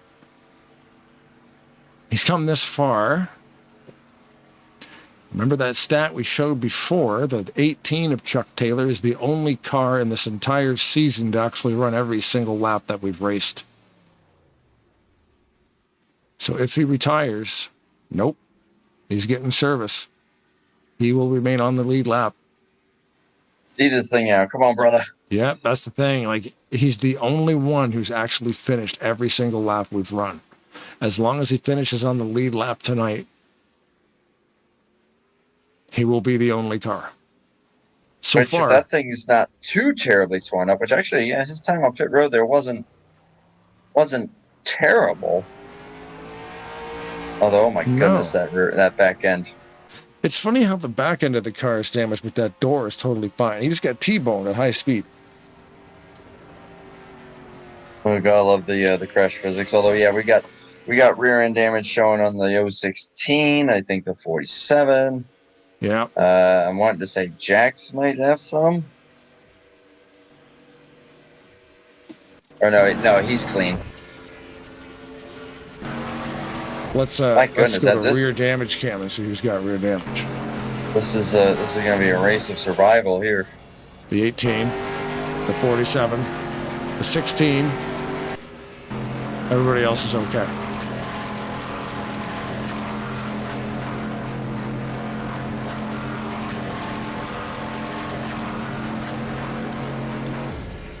So the 29 of Brian Wolf, currently your points leader,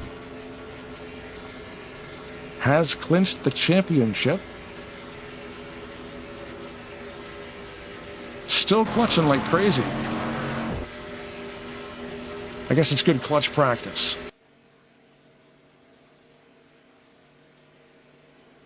Hey, if it's what you're used to doing, Yep. it might as well, you know. Yep. You never know what can happen. The NASCAR could come down from the heavens and say, "Hey guys, we're running 10 more laps," and then go, "Oh, I wish I'd been clutching."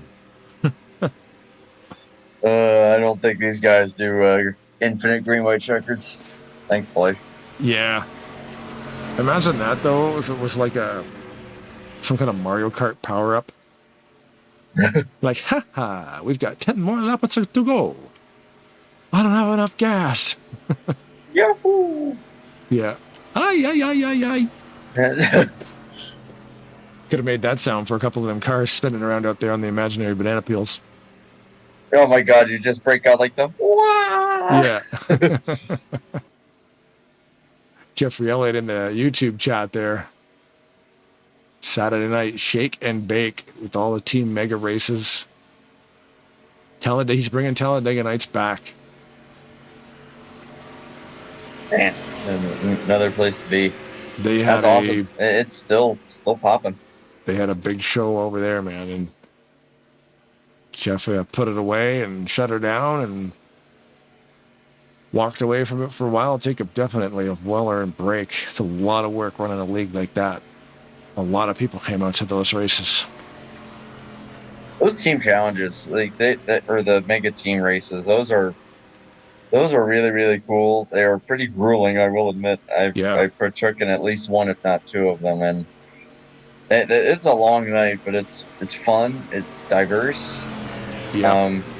You have kind of that sense of like teamwork. It's like Well, that's the the closest short thing that I races can. too. Yeah. Yeah, it's like you have like the series of short races and then the main event where everybody's in it. And I think it was like teams of 5. It almost felt like the closest thing that I could describe it as feeling like was like the Ryder Cup in golf. It's not like a full-on team sport. It's more so like you have to divide and conquer based on those smaller races, and then everybody, obviously, everybody's going to do their thing come the main event. So it's a cool deal, and if they're breaking those back out, that is going to be a jump in time, and I think that you're going to get a lot of guys for that. Yeah, I think he's starting on the 11th of October. Nice. One more lap to green here. We are within 10 to go now, so race back to the yellow if any yellow flags should occur. The way the game runs, they always want you to race back to the yellow, but a lot of times that leads to more accidents, so most leagues will have that. Freeze the field, but with 10 to go, they're racing back. And at Maverick, they have a race back at 10. They also have no yellows after 5. So once you're within 5 of the checkered, let her rip. I've seen that get a little nuts. It can. But, it's exciting because then Yeah. you're just racing. Like, okay, now we're going for the checker flag. We are going for the win, and there's nothing that can stop you from.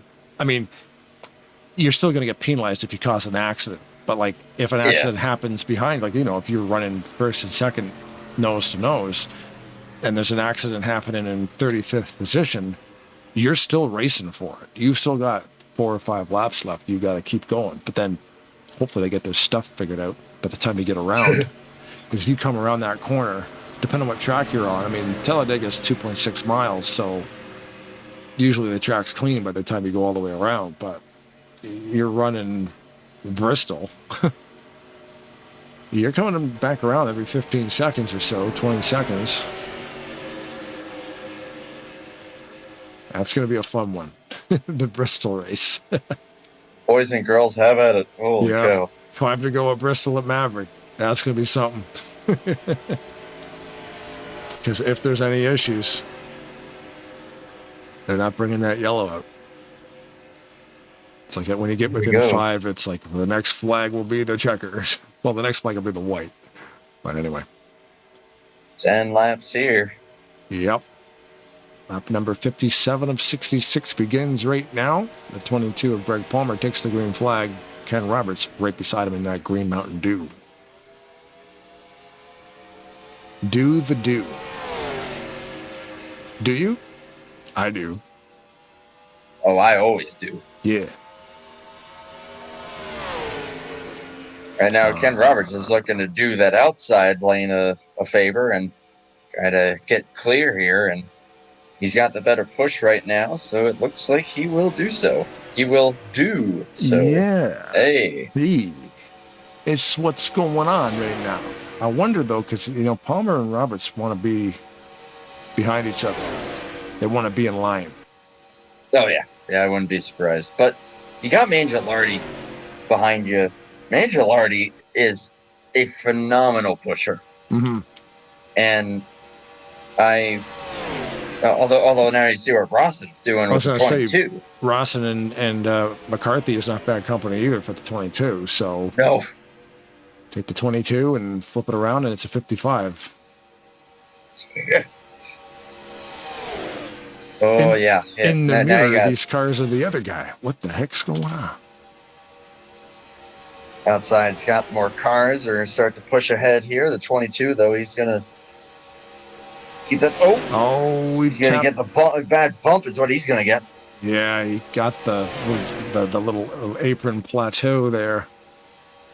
That low line is not working, but they can't get into that middle lane where they want to be. There's not enough cars out here to get that thing running. Roberts leading this thing right now. He's now led 28 laps tonight. There's about 6 left, 7 left. He's looking like the favorite right now. It's actually 8 to go. Sorry, I didn't mean to. So I don't know what I'm saying anymore. Yesterday was a long day. Yeah, it's 59. We're on lap 59 right now. And you got the 55 being pushed by the 29 and the 29. Yes. Yeah. Couple of 29s, of course. Brian Wolf. Yeah, your points leader right there in 3rd position, being pushed aggressively by Greg Palmer. They want to go low, And and he's then going to go for it. Ooh, Rawson's going with them too. Now it's 3v2. I think that this could work out. Oh, goodness, if they don't push up. Wow. Brian Wolf's actually going to get clear. He got clear really quick. I didn't expect that to happen. Not on the low line, I didn't. He's going to move back up. Yep, there it is. It's exactly what he wants to do. He's going to get a monster shove right here. Yep. That Oh, accordion Rawson. effect. Oh, Rawson. Tried to clear himself in front of Jax there and wasn't quite. Focus on the 29, puts us in the middle here. We can see everyone, hopefully. And Greg Palmer is, now we're going to have to find another way to make this work. Yeah. Everybody is on the lead lap. 6 laps to go here. 5. 6. 6. Hopefully they don't catch Chuck T, because then, like you said, he'll be able to run all the laps, albeit he is even 10 miles an hour slower than the typical single car. Oh, my goodness. Look at the bump. It's crazy how I call these races. I'm like, oh, there's 5 laps to go. No, you have to run lap 66 to finish the race. It's 6 laps. I don't know how I get that wrong every time. That was another bizarre moment there from Ken Roberts. Did you see that? No. The backstretch. He shimmied suddenly, checked up everybody behind him. I don't know if that was a bump or another core internet moment. Oh, goodness gracious. Oh, my. Palmer hangs onto it, was forced to the apron. I think he might need some butt paste after that. Yeah. Brian Wolf to the lead. Trying to hold Ken Roberts back there. I feel like Ken is going to hold. I feel like Ken is going to stay there either until the last moment or until Mangialardi makes a move. They're going to try to get around Brian. He's already got the championship clinched. You can't let him win the race, boys. Come on. I mean, good Lord. The league, the head admin of this series is already winning the championship. You can't rig it any further. No. I'm just kidding, of course. Yeah. This is good competition, man. Like, good on Brian for... And any one of these guys here, any one of these top 7 can still win it. There's the blue and yellow Sunoco sign that apparently is in the way on this track. TV camera 2. You can apply the camera file to different versions of Talladega. The problem is different versions of Talladega have trackside objects in different places. So the camera's in the same spot, but in this one, there's a sign in the way. I've been there once or twice. Yeah. Well, this is 3 laps to go here, and we are now a single file. You know someone's going to make the move. It's just a matter of when. Now, it was a little hectic, but now it seems to just be, maybe they're just waiting. Yeah, you don't want to make it too early. Mm-hmm. They're all calmed down now. And Jax is saying, I'm already back here. I might as well. Yeah, Jax is hoping someone wants to slide down. Like if Rawson and McCarthy slide down. If you're going to make the move now, the move is the top. I'm telling you. Yeah. Maybe on the last lap, the bottom, but with 2 to go, I'm liking the top. If you get some guys, although right as I say that, oh, that's Roberts. Oh my goodness. Every car on planet Earth in an accident, Roberts is out of it. Brian Wolf Andrew out there Larney all by tumbling. himself. Oh, watch this. Watch this race for the lead. Yep, Rawson's getting a shove. big shove. Oh, it's game on. Which way does he go? He goes high. High, Palmer's yep. going to go with him. Does he have enough, though? That high line. I mean, Palmer's sticking with him. Does Palmer have enough time to try to make yeah. the move? There he goes. No. Wow. They run him down, that's for sure. Brian in third place coming to the line. Rawson. Yellow and white flag out. First. So what position was Rawson in a lap ago? Fifth. So he went from fifth to first with that push. Wow. That's cool. I don't think. Let me see. Rawson Nope. has led Yeah, one lap tonight, and that's the one he just did. And that's the one he just did. And he is going to win this race. And I don't think he's won yet. he has not. I'm looking at it. Rodney Sullins is the only multi-time winner. Yeah. McCarthy's won. Paglia's won. Of course, Wolf and Alex Moe. Wow. A lot of So different winners. add that number 6 to the list here tonight, as long as he doesn't blow up off of 4. Yep. Awesome run by all these guys. And Ken's still going to finish top 5. Yeah. Yeah, I think he tried to block. I believe that was Mangialardi. I think it's who that was. I'll have to look at it, but I think he tried to go down there with them, and hey, that's the danger of trying to make that lane swap like that.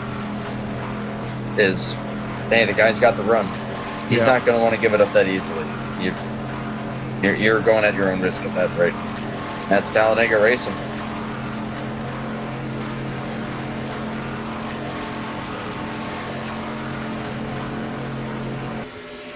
Ryan Rawson with the dub.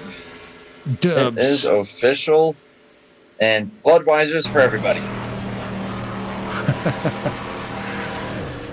Oop, let's lock that camera. Where am I going here? Holy moly.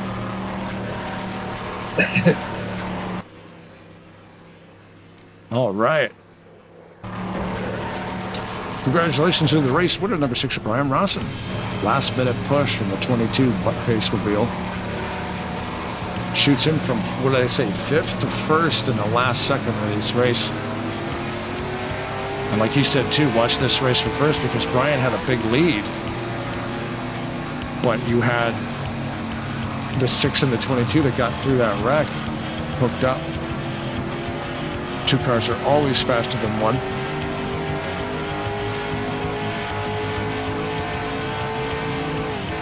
Yeah, I'm looking back at the wreck, and Ken tried to go in front of Mangialardi, but it was just too late. And fortunately, Dennis McCarthy also caught up in that. That was a heck of a tumble there for the 29, but yeah, that push did the job, and Greg Palmer stuck with him. Greg could have determined who won that race if he decided to bail on the 6 and then push the 29, then the 29 probably would have won that. Yeah. Or who knows, maybe he could have gone even, maybe he would have bailed and tried to split them 3 wide, and who knows what would have happened.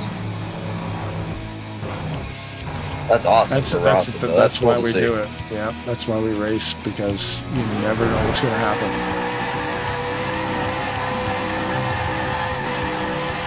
Rawson burning it down. Led 2 laps. Yep.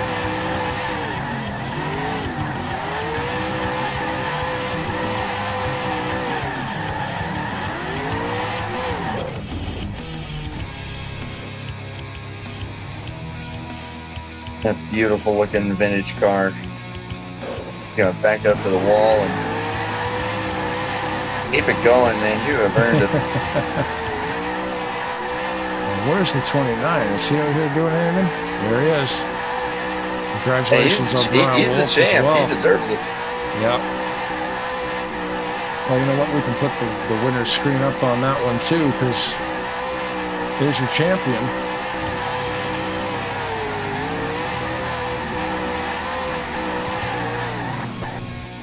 And your Season 1 ASR Superspeedway Series champion, Spider-Man. Yes, driving the Batman car. Because, as we all know, DC is actually Marvel. They just pretend to be two different things. Yeah, it's all the same. Oh, man. If you want to grab Brian Wolf, because he finished third, and can you start the interview with him? I'm going to save up all my stuff. Yep, sounds good. There he is, our third place finisher on the night, Mr. Brian Wolf, and season champion. Awesome stuff there, man. I know that obviously there wasn't too much you could do with the run that those two had going there, but still a third place. And overall, man, you got the title. Yeah, I appreciate that, man. What a night. Whew. Few more cautions than I would have preferred, but man, what a special night for me. I'm surprised I actually came up third.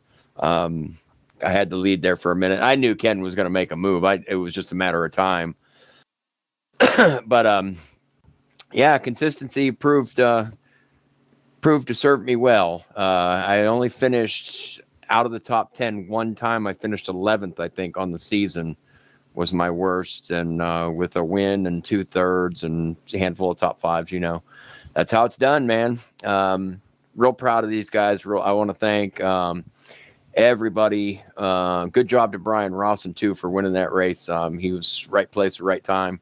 I would have really liked to raced it out with Ken there, because he was really the only one that was within reach as far as the points. So I just wanted to, say that he did what he had to do.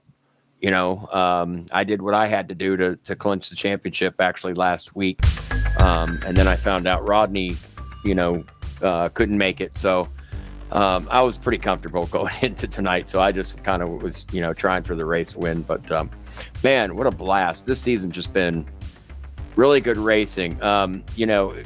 It's been so much fun, and I got to thank the league, owner operators, Dave Chin, and Bryant Motorsports, Fluid Studios, all our sponsors, that contribute to this and make the broadcasting possible.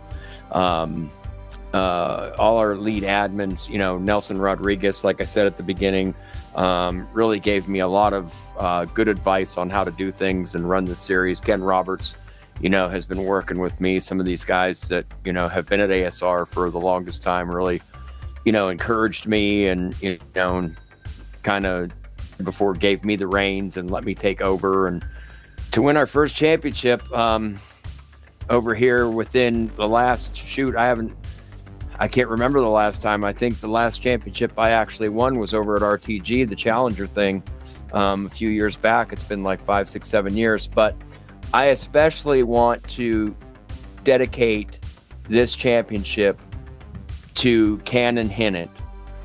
And I know your viewers can't see me right now, but I am looking to the heavens and I am thanking that little kid, man, and telling him we did it. We finally did it. After 6 years, 5, 6 years, I finally brought this little man a championship. And I did it in his car. The very first Aero 88 car we painted for him was the first year that we lost him. And we gave him his own Batmobile to ride in. And we did it, man. We did it. Finally did it for Cannon.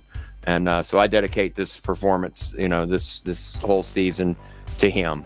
And, it's a tremendous weight is lifted off me now.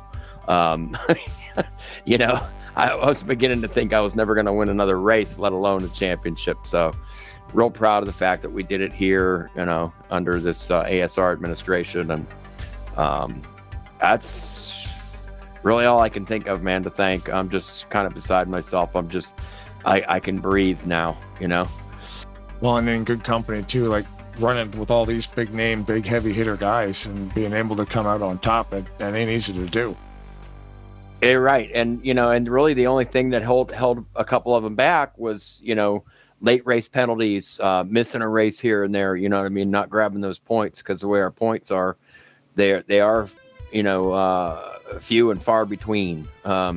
Every point you can scratch and claw yourself into is a plus, you know? So, we did it, man. I am so psyched for season 2 next week, Blaine. I'll be getting with you for some graphics and all that good fun stuff. And I appreciate you guys, you know, being here and doing this for us, covering all this for us. And speaking of Cannon, we got his race coming up in April of 2026. Will be the 6th annual for us. Like, again, I dedicate this to Cannon Hinnant and the entire Parker family, Ellie, you know, Cannon's aunt and uncles, Ellie and Archie. Those guys really, you know, supported me in my racing over the last few years and became like family and stuff. So I'm just so happy to bring it home for all of them and Cannon, and to do it in his car was really special. I know I'm talking about myself a lot, but man, all I can say at this point is stay tuned for season 2 starting next week. Yeah, man. No rest. No time off or nothing. We're going right back again next Sunday, and season 2 begins. We are, and I'll throw this little announcement out there too. For any new drivers that want to come and join us, you're welcome. Come and join us. For those guys that have been here and are planning on returning, if you want new cars, get them to me by next Saturday. Because I think I'm going to retire this Batmobile for Cannon finally tonight after winning a championship with it, and we're going to try with another one of his cars next time. So, cool. So yeah, we're ready to go. Awesome. Thanks, dude. Congratulations on the win.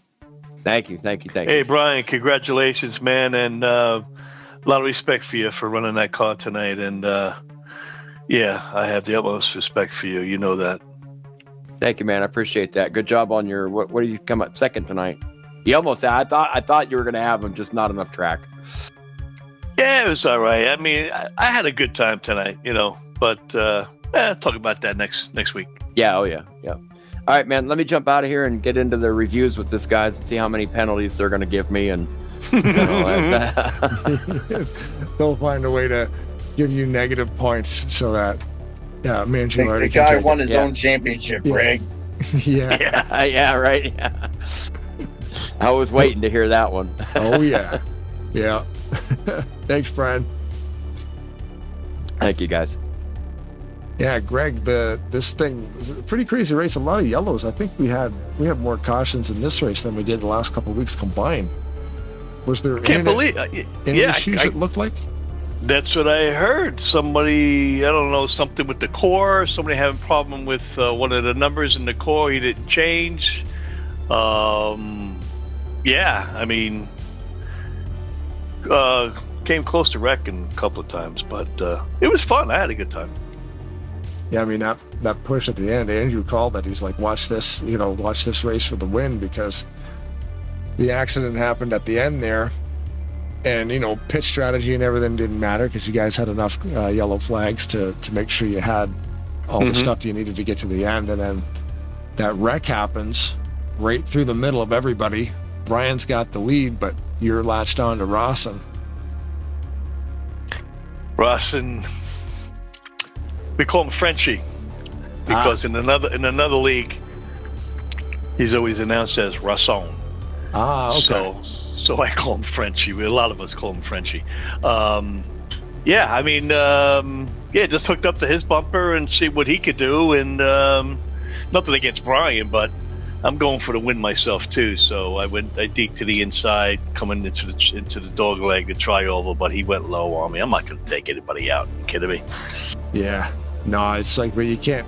The dude's he's already clinched the championship. You gotta make him earn it. Oh yeah, without a doubt. I was hoping Kenny would be up in front. You know, he was until that wreck 2 to go. Yeah. Are you planning on coming back for season 2? Yes, I am. Yes, I won't be here next week for the first race. I'll be wife and I taking a little cruise to Bermuda, but nice. Hopefully after the second week, I'll definitely be here on Sundays. Oh yeah, without a doubt. Now listen, every Sunday our daughter invites us over for dinner, and she's only a half mile away. But Right.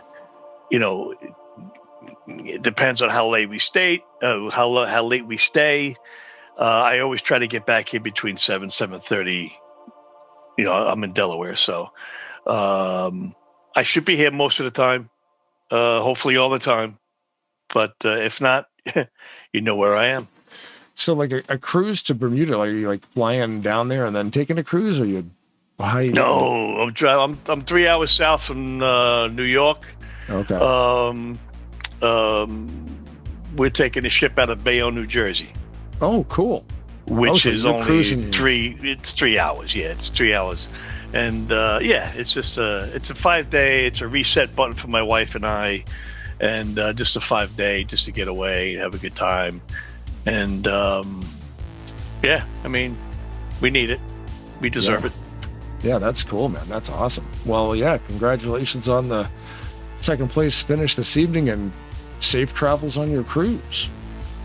Appreciate that. Yeah. That. What's up, Andrew? What up, my man?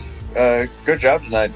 Awesome second place run there, and I was thinking like, oh, he's gonna make the duck down, but yeah, just said not quite enough time there, but still awesome stuff. Hopefully, I'll be able to get out with you on track here a little more often. Hopefully, we'll see.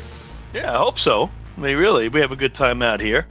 Yeah, we were just running around, you know, having fun, I should say, you know, and just trying to stay out of the wrecks, and we were successful with that. So I'm happy with second place. I mean, yeah, I can't complain, you know. An attrition-filled race like that, I can't blame you. Mm-hmm. Do you have any words you want to say to anybody before we let you go? Yeah, I mean, we miss Dave Cannon, man. I love the guy. He was awesome. I'm so happy that Mark ran his car tonight. Fantastic, man. And yeah, Roddy couldn't be here. He's out on vacation too. And when he gets back, I'll be on my way. So, but thanks to Mark for this league. This league is a nice league. Hopefully, we get some more drivers starting next week, next Sunday. Yeah, thanks to the admins, you Ken and Mark himself, and I think I'm trying to think who else is the admins here. I really don't remember. Yeah, but, Brian, David probably. Oh, I don't know if David does it. I know David runs a league, but yeah, but just yeah, it's a good league. We just got to build it up, get some more drivers, and we should be all right. Yeah. Thanks to you guys too in the booth. awesome, man. Our pleasure, and it's always fun talking to you, dude. Likewise, Blaine, Andrew. Guys, have a nice night, huh? I'll see you next week. Oh, I'll see you in 2 weeks. Cool. Safe Thanks. travels. Safe travels, brother. Appreciate that. Thank you. Hey, get him out of here. Brian Rawson, how you doing, man? And the number 6, congratulations on the win. Last minute win. A few yellows tonight. We were just talking about that with Greg. Any pit strategy you needed didn't really apply. Not really, man. Just right place at the right time. You know, I got to give props to Greg for giving me that push on that last caution, and got me the win, man. I appreciate that from him. Is there anything when you're coming into a race like this, it's the final race, just kind of pick away at it? Or, I mean, everybody's always trying to win, I guess, but a few strange yellows come up at odd times in the race and kind of wreck any fuel strategy you might have. We have more yellow flags in this race than I think we did the last 2 or 3 combined. You know, it would have been nice to have a couple green flag pit stops, but you know, it just didn't work out that way, and you know, and everybody just kind of got caught up in every little thing that was happening out there. You know, everybody had some kind of incident, it seemed like, tonight, but you know, I just come out to try to race. I didn't have a chance at the championship. I was just coming out to have fun, try to win. Are you coming back for season 2?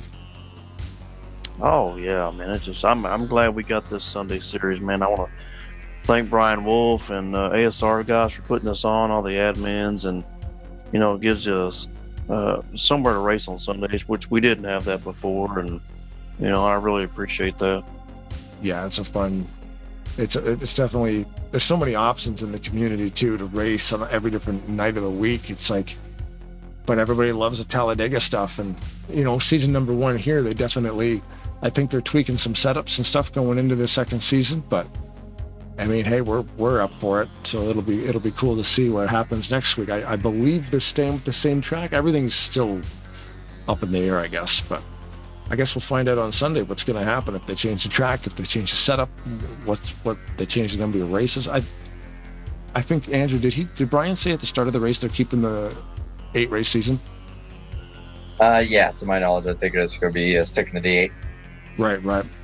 But yeah, man, it'll be good to see you back here next week. That'll be a lot of fun because, I mean, every time we come out there's usually somewhere between 15 and 20 drivers, and that's a solid number. Oh yeah, for sure, man. I'm glad we have a good turnout, and you know, hopefully it keeps growing, get more drivers. You know, I realize there's somewhere to race on Sundays, and everybody come out and be competitive and just have a good time. Yeah. Well, we'll let you have the floor to thank anybody you got to thank, and then we'll wrap this thing up. Yeah, I definitely want to thank Brian Wolf and all the ASR guys for putting this on, and Blaine and you and Andrew for the broadcast, man. It's much appreciated. Thank my teammates for always helping me out, and you know, for everybody that comes out to race, man. It's just a good time, and you know, sometimes you have good luck, sometimes you have bad luck, but you know, you just try to have the best time you can and have fun. That's it, man. Fun is the name of the game. Did you have anything, Andrew, you got to say to Brian? Ask him some questions. Those pressing questions.